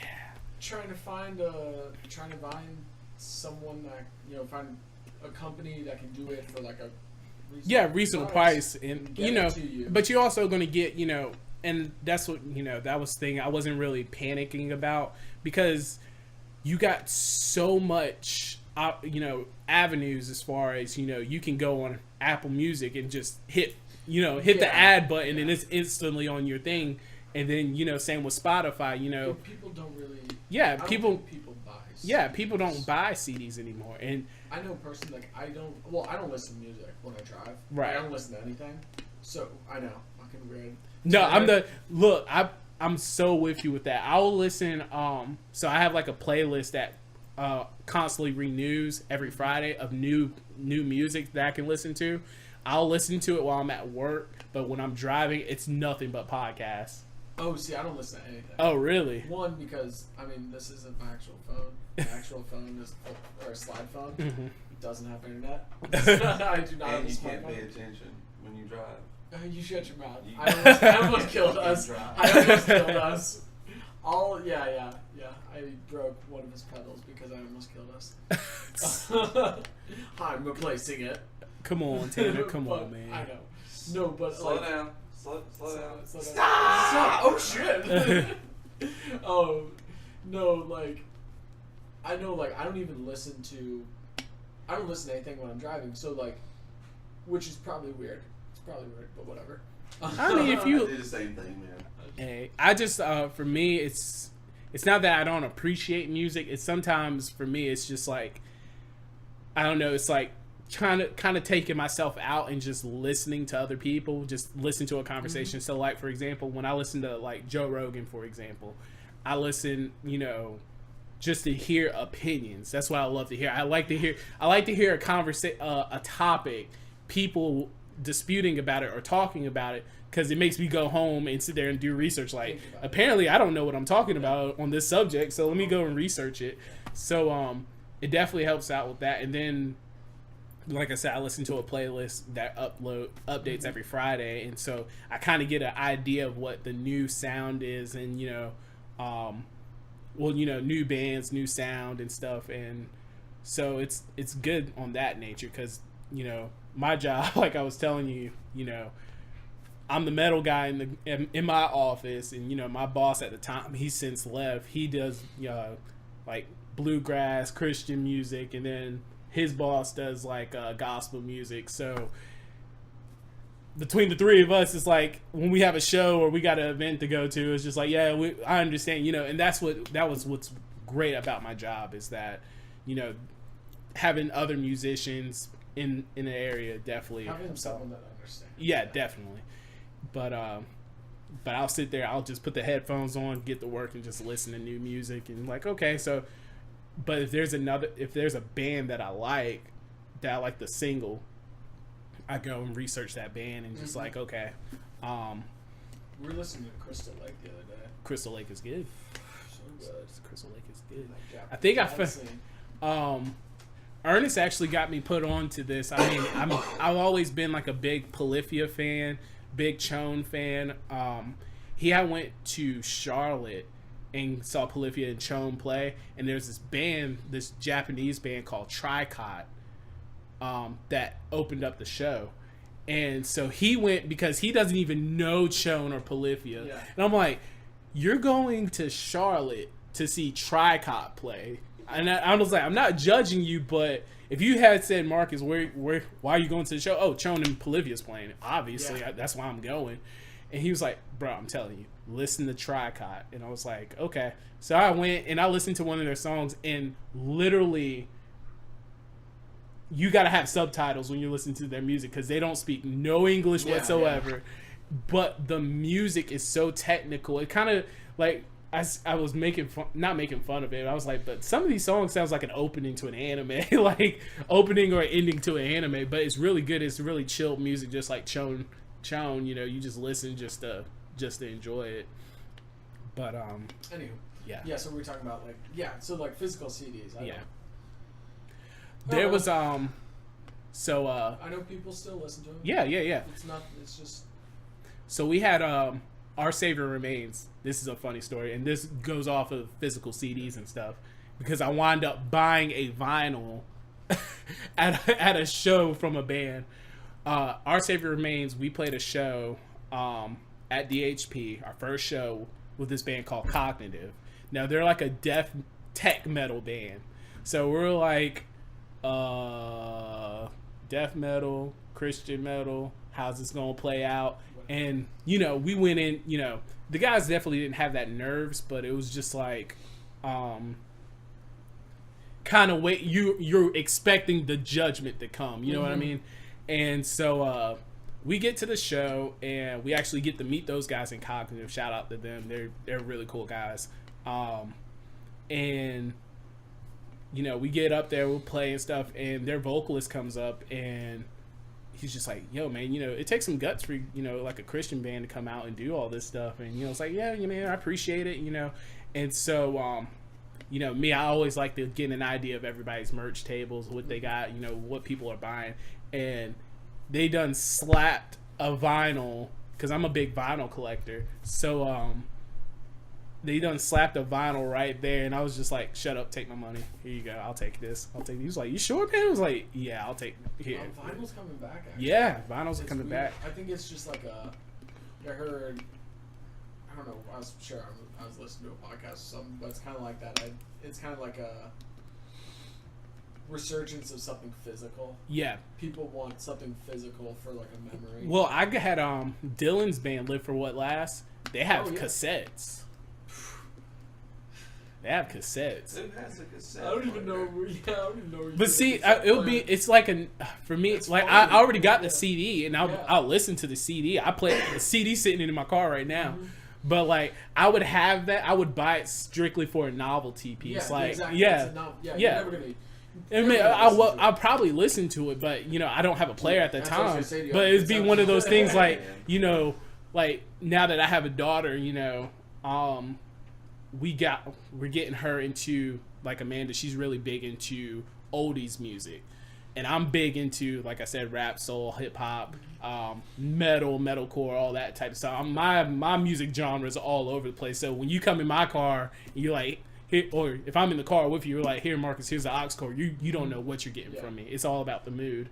So you know, we bought a record player, and because one of our friends at church was moving out, and they had a bunch of vinyls that their parents had, and they wanted to get rid of it. And they're like, well, if you just come and pick them up, they're all yours. I was like, sweet. So I'm going through, and you know, there's some oldies that, you know, she enjoys, and there's some metal stuff. Like, I got a Megadeth vinyl, I got Black Sabbath, but those things there, I want her to see the physical side of music, you know, as far as having a physical the joy of having a physical copy in your hand.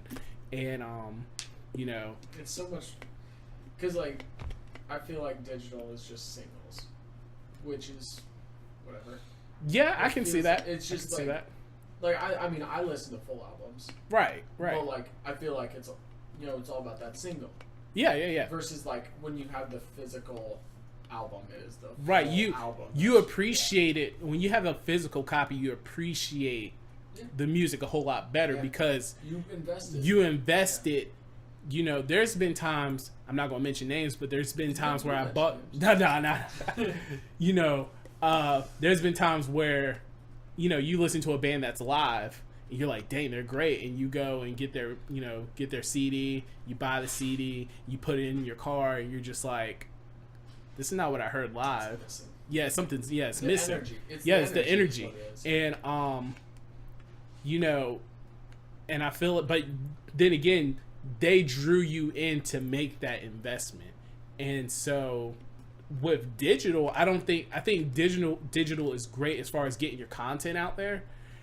But like you said, you know, you can go in, hit a album, and then you can select what songs you want to add to your playlist. So, which, I mean, how many people even do that? How many people just listen to that one single that's out? Like, see, and I guess because I appreciate music a whole lot more. It's very different for it's are in music. You know, and it's funny because I try to look at it from I don't necessarily look at it from a musician because I'm not. I mean, Well, this was a rule of thumb that's been told to me, is that you record your music to make 99% of the people happy. Yeah. The 1% are the people that knows music, that's got some type of experience in music, that you may please or you may not please, but your main joy is your main purpose is get the 99%.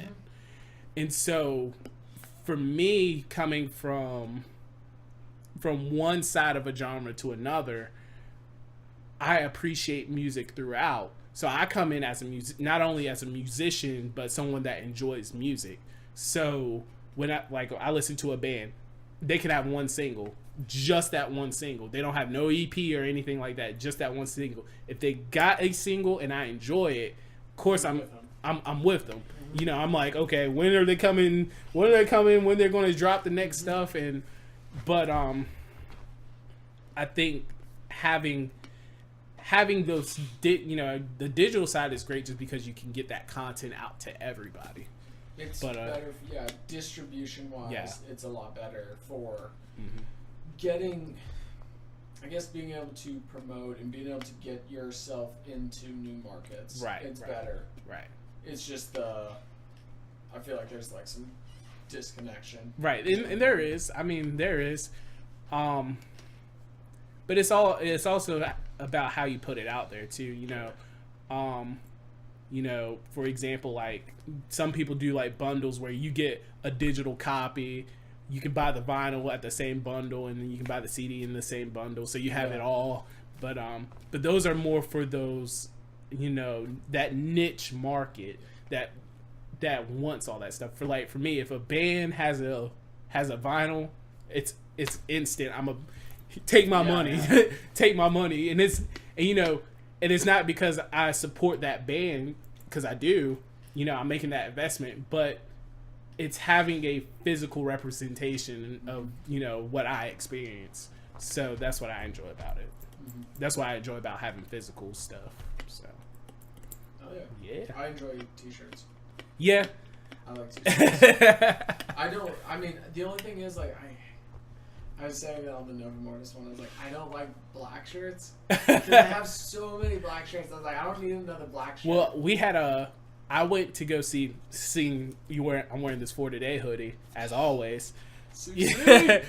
So, I went to their farewell show, in Greensboro. So, as a anniversary gift, it was the VIP tickets that my girlfriend got me. And so I got to meet the band and, How big is Matty? He is huge, bro. Yeah. Okay, so, you talking, with Nova Morris talking about Backstreet Boys and stuff like that. I never fangirled so hard in my life till I met the complete band of For Today.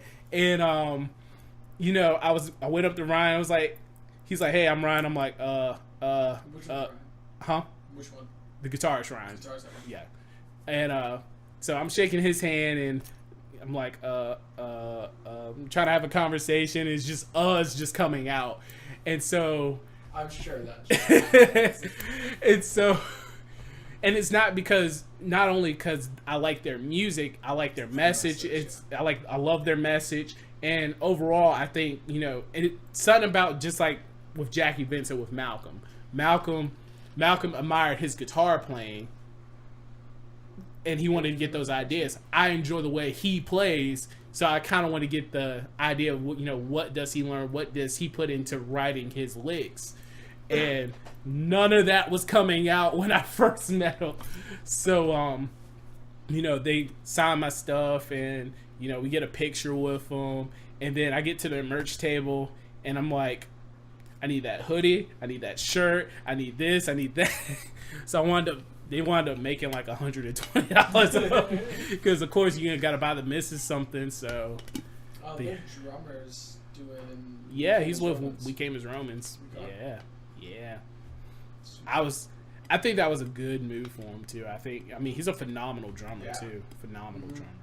And just like the guitarist from For Today too. I mean, they were playing in this band. It was like a blend of like him and I think his name is Brian. I can't remember the names. Pardon, but Come on, guys. it's guitars from. It's like guys from For Today. I think there was a guy from the drummer from Silent, former drummer for. Oh no, the current drummer for Silent Planet. They were all mixed up in this band called Nothing Left, and they were like they had this hardcore sound. I mean, like as soon as you turn it on, you're ready to throw down, and you're like, what happened? So they dropped like 2 singles, and I don't know if they're doing anything anymore, but they dropped 2 singles, and they both were really good. Mm-hmm. And they had a music video out, but What was the name of it? Nothing Left. Nothing Left. Yeah, but yeah, they were super tight, and that was the one time I've ever fangirled in my life. Was just like, meeting For Today. That's cool, okay. Shut up, take my money. Yeah. I mean, I don't know. I don't think I have any crushes like that. It wasn't really a. I'm trying to think. It wasn't really a crush. No, Yeah. I mean, you know what I'm Yeah, saying, like yeah. my favorite. You know, if you were to ask me, like, what's one of my favorite bands? One of my favorite bands is Trivium. Oh, okay. Yeah, and it's just because when at the time that I learned about metal, they were in that category of bands that I was listening to at the time.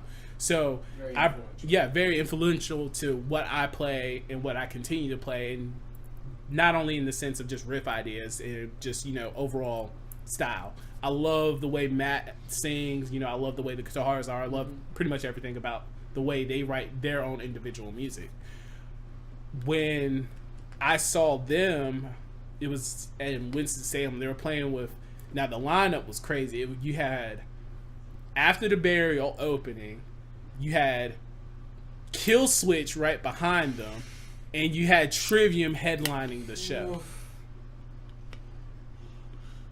And I was like, yes, take my money. Oh my I'm gosh. going. Let's Yeah, do this. yeah. No, I'm sorry. That lineup was wrong. I completely lied.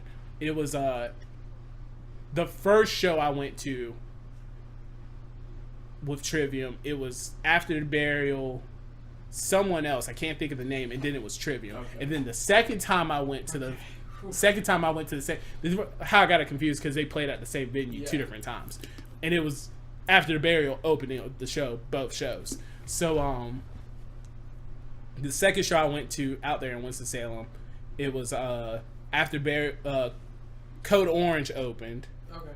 Then it was After the Burial. Then it was Kill Switch.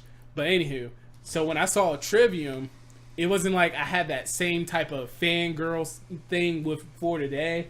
It was just like, all right, I am going to process everything that's going on right now as far as enjoying the show, but how do they become, how did they get to this point? Where they at? Yeah, where they at?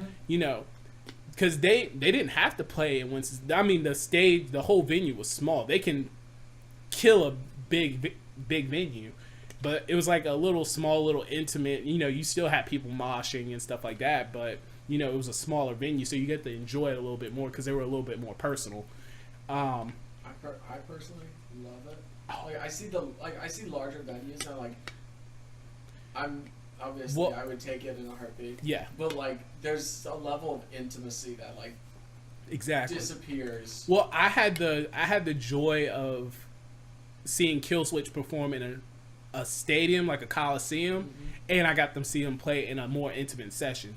Granted, it was between Howard doing the coliseum stuff and then gosh, forgive me, then him coming in and doing the more intimate, even though they were both phenomenal shows. But I think it's more, you get more of a personal interaction when you're in those smaller settings. You feel more like an individual when they're there. But when I saw Trivium, it was just like, It feels like less of a performance. yeah, definitely. Which maybe both of them are performances, maybe neither are performances. Right. But it feels like a performance when you're playing on Yeah, when you're playing that, like, so, you're playing like Red Hat on the Yeah. outdoor venue, you're like, okay, how do I get to this point? And, And then you go and like, oh, we're just going to play at the Ritz. Even though the Ritz is a big venue, you know, it's a little, you can relate to it a whole lot more. Or even if they played at like the Calico Room or something like that, you know, a more smaller venue, you know, you appreciate it more. You're like, I can't believe this, you know, this big of a mainstream band comes down and plays like these small little shows like this, you know, and can still sell it out like no tomorrow. But it's choice, because like obviously they'd make so much more money if they went to a larger venue, right? But they're choosing to exactly. But I definitely was just like, okay, I'm gonna process all this information because I want to see how their stage presence is, you know, how they interact with the crowd, because I look at it as more as how can I replicate that for me? How can I make it my own? And like I said, you know, when you see me play, I have fun with it. And that's the one thing I've seen with all these other bands is that they have fun with it. You know, you don't see a band I mean, you could, but the local area here, I don't see a band that's just like super serious when they get on stage and they're just like, I can't name one. I can't name any. You know, I know. Even if I could, I wouldn't throw out names. I'm not that dumb. You kidding me? Well, I mean, I know some bands that are stupid technical, but they're still having they're still having a good time with it. You know, they're doing this little lick and they're doing it and harmonizing it, and it's like insane riff. And they go, when the breakdown hits, they're both moving. So I mean, you know, you don't see a band that's just like, all right, we're up here, we're stagnant. And so that was one thing I got out of it was, you know, just have fun with it, you know. And that's what I try to bring to both bands, you know, vocally trying to find my voice as a front man. And you know that same struggle trying to find worse. You can't sing. That's the worst. You can't sing and you're like, there's parts where I gotta sing. Yeah. And I'm like, I can't sing. Well, that just comes with practice too, man. Yeah, I mean, that's what I was saying. Trying to find my voice was the biggest thing for me, especially when OSR was just like, yeah, so Jesus left, so you're gonna have to do clean vocals now. And you're like, I'm like, well, you mean dirty clean vocals? Like dirty? You had like what you want? And so how clean are we talking? I was like, because if you want me to sing like White Ryan or the guy from Play by Kings, that ain't happening. So my voice isn't that high. But yeah, that's what I try to bring to both. It's just, hey, you know, with OSR, it's, you know, we want to share our testimony, but we also want to have fun. And with FTI, I'm like, all right, let's have a good time, you know. You know, I try to not be that guy that's just like, you know, and there's no reason for it, you know. It's just we're all having a good time. We're all friends, so, you know. You've seen me on stage. Huh? You've seen me on stage. Yeah. I mean, I'm a fucking idiot. When I was there when you were talking about, was it Nova Mortis? I believe it was Nova Mortis when you were talking about that guy that wasn't moving. And you finally got him to move. I was there, so when you had said that, I was like, I remember that. But yeah, man. I point out. I will point out someone, and I will get, and I will get them. I will get them. And see, it's like, I found this zone that I get into, like I was saying, you know, you see me, I don't stop moving. Mm-hmm. I get into this zone where I just shut everything out and just focus on playing and moving and having fun. Like, I can hear everybody, I can see everybody, but it's just like, it's like, flow. Yeah, it's a flow. It's a flow. Yeah. And it's beautiful. It's beautiful. But then you see, then Malcolm, man, you gotta see those faces he makes, man. I don't know if you ever look at Malcolm when he's doing those solo faces. I'm more watching the toothpick in his hand. So, I'm like, how does that guitar look so small? Yeah. Well, when he puts chords or he's writing music and he's showing me these chords, obviously our hand span is different. And he's like, Marcus, I'm gonna need you to start from the 1 here and bring it all the way down to like the 6. And I'm like, Mal, how do I do that? I can't. You know, you gotta play this. Do a harmony here. It's like, you got to play this bar chord like this. And I'm like, Mal, I can't. He's like, can't physically do it. Your wingspan for your hand is like ridiculous. And then you got the small fret on your guitars. Yeah. And then, but the new stuff, man, we're writing is pretty great. It's pretty great. Okay, so I mean, you don't have to go into too much detail, but where are you guys kind of at right now? Where we're at right now, as you saw on Facebook, we have Actually. Oh. No, I hadn't seen it on Facebook. Oh. I got told in person. I ran into Justin Okay. at the show. And Okay. like, I got told in person because I didn't have a clue. Yeah. I mean, I'm not on my phone. Right.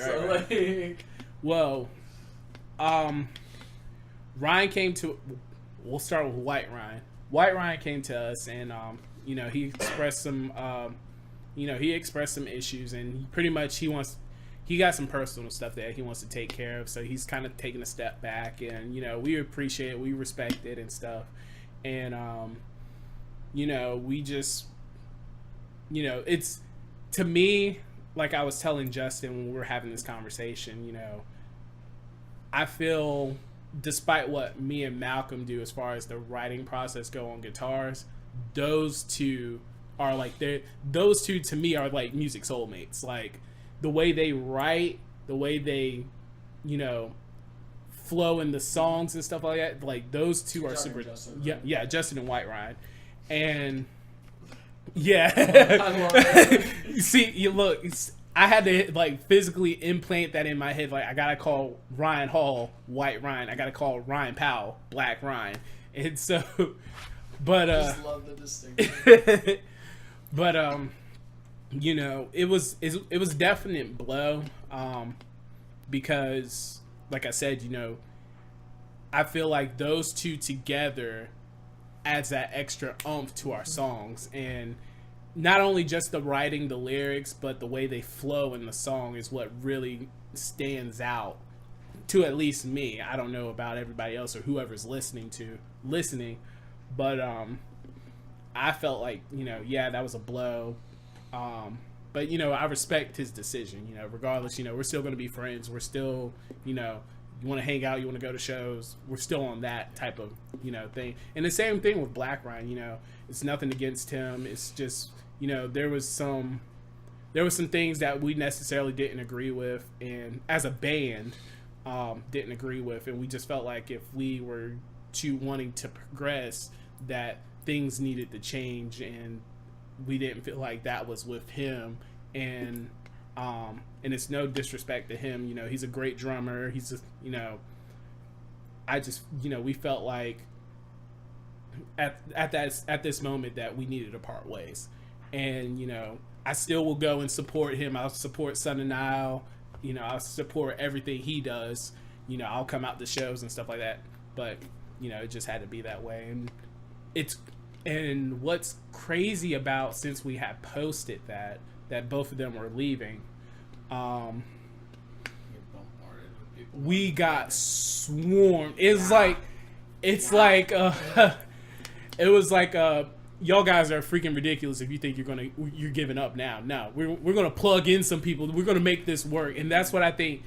Putting in that work and putting in that rapport with all the other bands definitely helped out, because like I said, we're pretty much this local scene now in the metal scene. It's like we're a big family. So it's like, I'll give you an example. Like if Justin wants to go out, like he's like, I can't make it. Kevin's like, yeah, I'll jump in.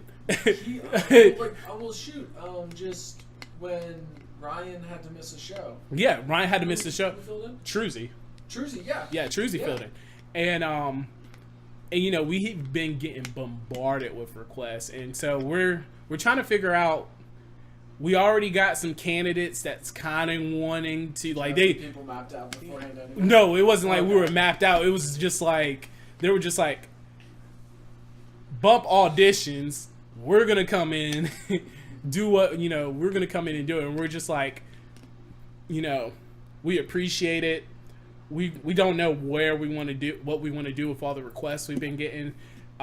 We've been suggesting, well, Malcolm suggested kind of doing like a video audition and kind of like posting it out there, kind of like an American Idol type of deal, Like, just to get like a. Are you saying like throw out like record like a recording of a song that you're working on, throw it out there, and then have them, No, just like or just submit like like submit, playing? like submit something like, you know, if you wanted to try out for clean vocals, you know, you submit you doing clean vocals to us, and you know. Sorry, bro.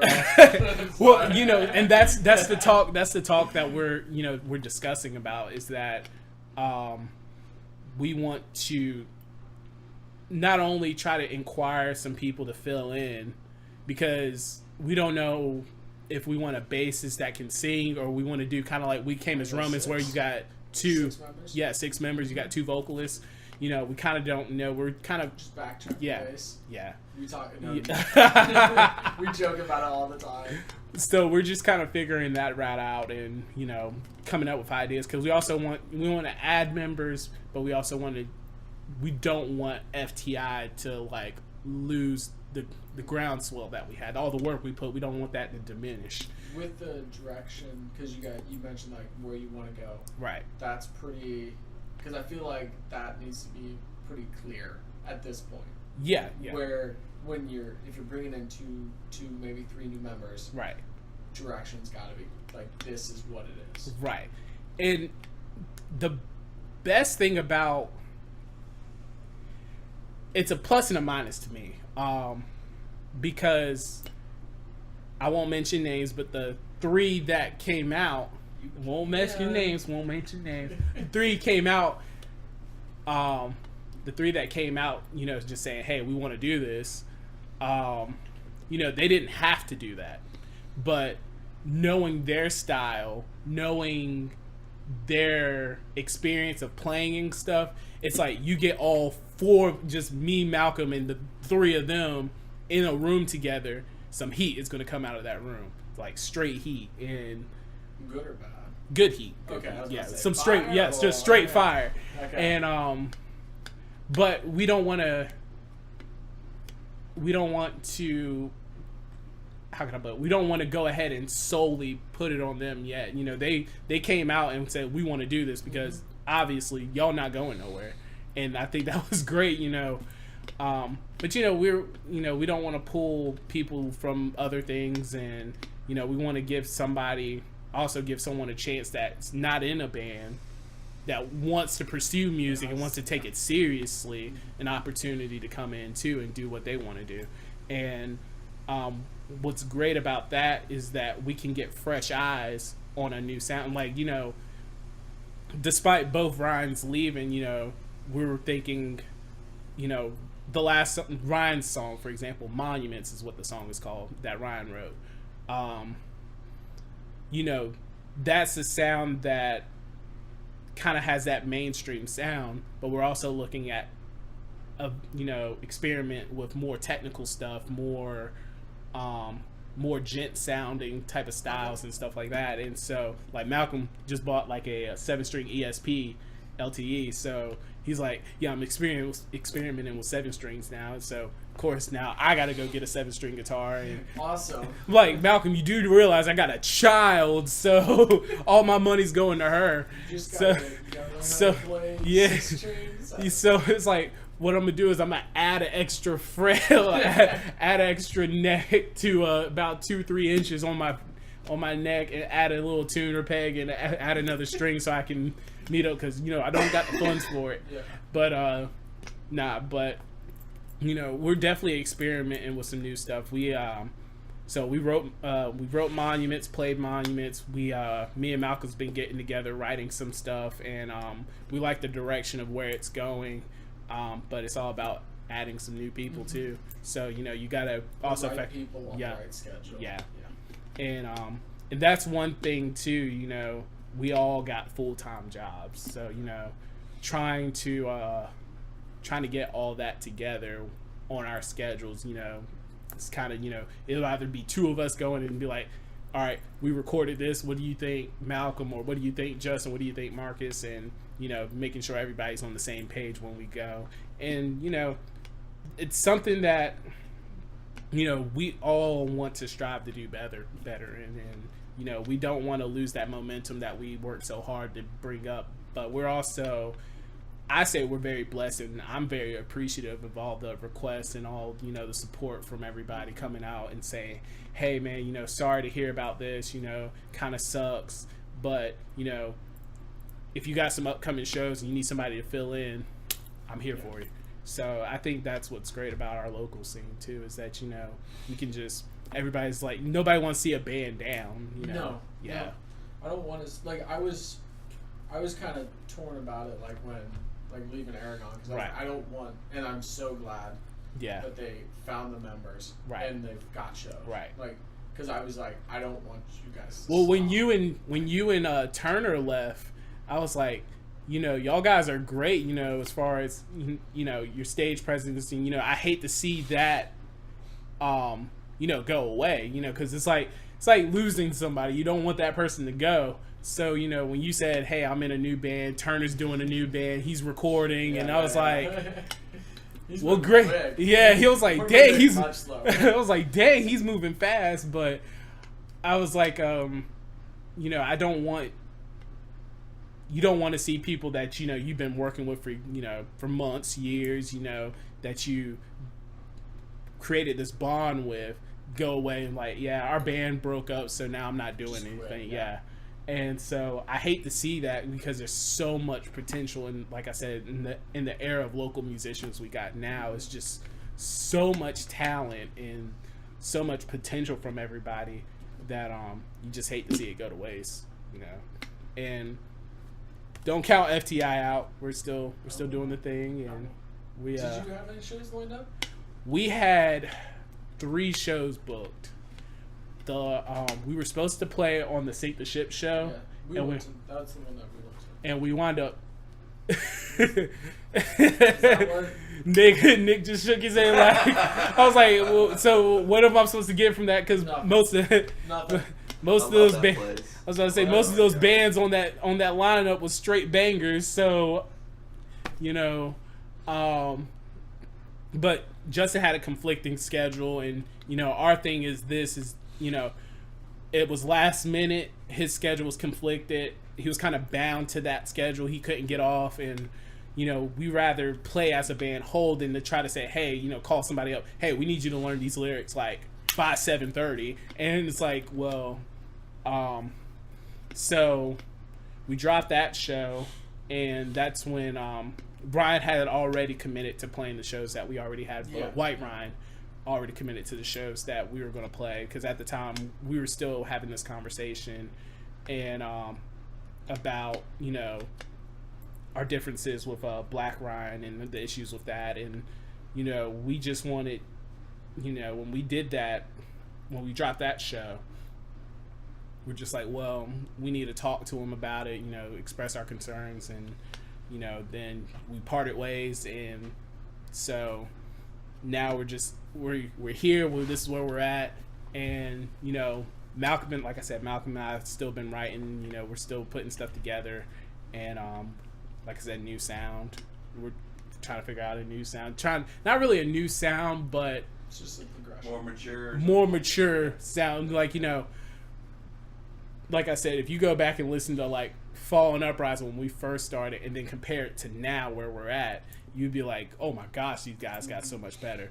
And then now we're like, okay, the EP's dropped, it's been released. How do we take this and make it better? How do we take that sound and make it better? Yeah. And Monuments, that, like I said, that White Ryan wrote, that was one. We're working on another song where it's more it requires both scream and cleans, and it's supposed to play off of each other. And Ooh, kinda yeah, like a good evil. Like, yeah, pretty much. And so we were working on that at the time, and Malcolm, I was actually messing around, and Malcolm had put these chords together, and I started doing this little tapping arpeggio thing, and he's just like, yeah, you know, you're gonna have to do that in the recording now, right? I was like, Like, no, you can. It's like, I'm gonna just give you my guitar. You know, he's like, no. And Malcolm's actually inspiring me to start taking more lead roles too. Oh, Yeah. Kind of nervous, but I'm not really. To me, it's like I enjoy playing rhythm. I enjoy doing the breakdowns. I enjoy all that stuff. You know, Monuments is the first time I actually have a lead part in a song, and then Malcolm comes in, he harmonizes it, and then he goes back out and does his rhythm part. But for him to be like, all right, Marcus, you got to come out and make your own lead part. It's like, because I'm doing this. It's like, Is he playing like rhythm leads? Or like nah, he's just playing straight rhythm. Okay. Yeah. He'll come in, he'll play a rhythm, like this new stuff we're writing. He'll come in and play rhythm, come out, harmonize with me on a certain lick, and then go back and play rhythm. So, it's like, yeah, spotlight's going to be on you now. And I'm like, man, I'm fine with you having the spotlight. You know, it's like I have my moments. You know, that's why you have me doing the rhythm stuff. But you know, it's something like I was saying. You know, maturing in our music. You know, you want to show everybody's level and where everybody's at. You know, and like I said, with the start of me writing music with FTI, you know, with me and Malcolm writing together, we already have kind of like an idea. It's all about putting it together. Mm-hmm. So yeah, but that's where we're at, man. We're definitely we're here. This is where we're at. We're taking everybody. If you want to join FTI, you know, send us a message. Look, I'm sorry, Tanner. We're gonna have to take Nick. I'm sorry. But piggyback. You want to join a new band? Hit me up. But you know, if you're interested, you know, definitely shoot us a message on our Facebook, send us an email. All that stuff is in our Facebook, and you know, we'll definitely hear you out. Definitely do auditions. Like I said, we're trying to figure out how we promote the band while we're looking for members. So that's where we're at right now. I was gonna say, which you might, because like you can't die off. You know, you can't let your Facebook die off type thing. Or like, do you guys? I guess where should they find you? You can find us on almost anything. We got Facebook, Twitter, Instagram, Bandcamp. Where are you most active? Most active will be on Facebook. Okay. Yeah, definitely most active on Facebook. You'll have all of our links to everything, you know, our EP, videos out there, YouTube channel, stuff like that. It's all on our Facebook, but we solely work on the Facebook. Yeah. So, you know, we take our requests and all that stuff through our emails, but mostly everything goes through Facebook. So yeah, it's because like, especially, you know, if Facebook is your primary point, yeah, you can't let your stuff die off during this process. Yeah, definitely. So it's, and that's what, you know, that's what we're doing. Well, Malcolm and I, you know, we're going to be doing some videos. We're actually talking about doing a playthrough for one of our songs, and so we're like, you know, we got the lyric video out. If you haven't seen it, go see our lyric video for We Both Agree. So that's out. Who did that? Justin Wagner. What's he from? I know he's in there. Is it Abandoned by the Broken? It's Justin, I apologize if you listening, but we're gonna give him a shout out real quick. Yeah. Because Wagner Productions, since I know the name of that. Okay. Media Productions. But sorry, I'd like to give no, you're good. Justin Ryan Wagner. He is Telos? Yes, Telos, yes. Vocalist at Abandoned the Broken. Yes. So has both of them, so. Shout out to Telos too. That their single is dope as mess. But But yeah, we were thinking about doing like a playthrough. We haven't decided which song because we're like, well, if we did a lyric video for We Both Agree, should we do like a playthrough of Both Agree?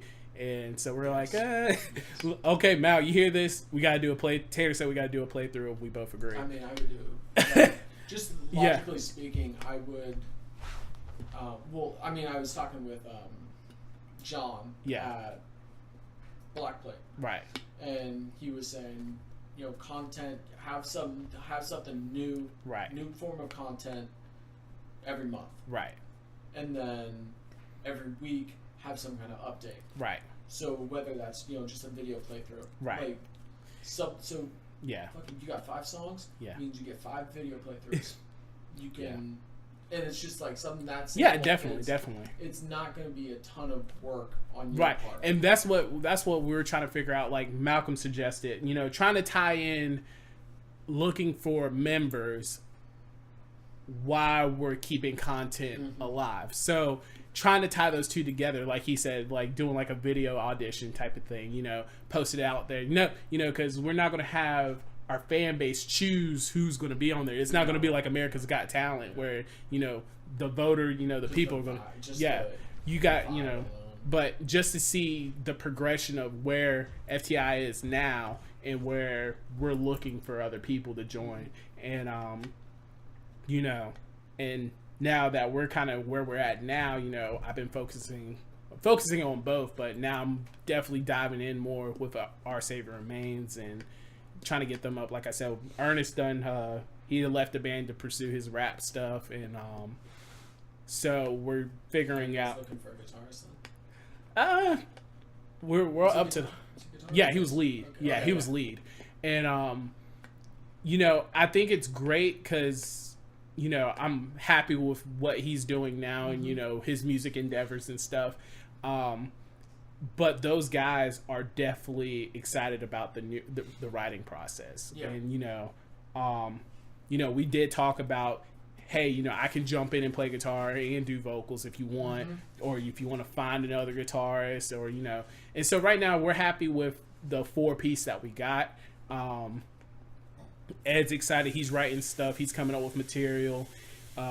Chris, our drummer, he's definitely, practicing, coming up with some new stuff. Alex on bass, he's definitely good with that. But just we're all excited about that new writing process. So, and it's the same with FTI, coming up with a new sound and a more mature sound. So I'm really excited to see that Monument song. I would. If anybody recorded that at DHP, please send that to FTI because I don't know if anybody recorded it. You guys play there a lot, don't you? Yeah, we play there a lot. And we enjoy it. We go down there, we'll play. Shout out to Dylan Jones. He's the one that gets us on most of the times down there, and all them times down Blind there. Path, right? Huh? Blind Path. Yeah, Blind Path. And he puts on some phenomenal shows, and he's really good with working with bands, and we've been friends for a long time, and he plays in a band too, so you got to share that aspect with him. So yeah, we play there a lot. Both bands has been played there a lot, and I think it's just a despite the area, I think it's a good local area for the as far as the scene goes, venue to play at. Everybody it's like everybody plays there, and that's where everybody gets to know everybody. So it's also like, there's a Fort Bragg. Yeah, well, I feel like that helps. Here's a funny story about Drunk Horse. So and how long I've been playing music. I've been I was at Drunk Horse when they were on Bragg Boulevard, and they were in the scenario where they sat up here in the corner, and then there was a strip club next to it. And we had a show there, and I had just got my Line 6 Spider 4 half rack, and I was all excited about playing. I was practicing on it throughout the whole week, setting tones and stuff like that. We get to the show. This was with Fallen Uprising. We get to the show. I set up all my stuff. We go and we play. So I'm playing my guitar part, and on the monitor, I'm hearing myself fade in and out. So I'm thinking something's wrong with the monitor. And then somebody goes, "Bro, there's smoke coming out of the back of your amp." And I go and I look, I turn around, and you just see a cloud of white smoke on the back of it. And so I immediately shut it off. And I was like, well, can't do the rest of the set because you need your second guitarist, and I don't have another head, so this is going to be our last song. And so that was the running joke between Dylan and I. He was like, when we first started, when I started playing back shows and we were playing at the new DHP location, he was like, your amp's not... First show with that amp? First show with that amp. And now, mind you, huh? Oh yeah, I got it. See that's why I appreciate Line 6. I definitely upgraded my gear now. But Line 6 was very, very supportive and was just like, hey, send your head back. We'll send you another head for free. Don't worry about shipping or anything like that. But so when I saw Dylan, when I started getting back playing shows again, Dylan was like, so your amp's not going to catch on fire again, is it? I was like, bro, 2 years later and I'm still getting crap about it. But yeah, I definitely enjoyed playing at DHP. Like I said, great guys there, great staff. It's a place that everybody plays to get to know each other. So I think I enjoy it. Definitely enjoyed it. Oh yeah, buddy. Anything else you want to promote? No, well, just like I said, if you're interested in FTI, you want to be part of Fear and Indifference, send your stuff, send us a request on Facebook. OSR, Our Savior Remains, to take a look at them as well. Bunch of great guys, and I'm appreciative that I can play with both bands too. So, just check both those bands out. So, EP Reflections out everywhere. Pick it up, listen to it, process it, enjoy it, sing along. New playthroughs coming out soon. Yeah, new playthroughs coming out. Malcolm done. I don't know if you've seen it, but Malcolm had posted on Facebook that he had did a scratch off and he won all this money. Oh yeah. So he took that money and bought some new HD cameras. So best believe playthroughs coming soon as soon as those cameras come in. So yeah. So yeah, playthroughs coming through. Yeah. So playthroughs coming soon. As soon as you get those cameras in, we're gonna be doing that. So. Yeah, just take a look at both bands, give them a like, show them some love. Interested in playing with FTI, send your request. So, yeah, buddy. Alrighty. 3 hours. Dang, that was fast. I told you. I didn't tell you.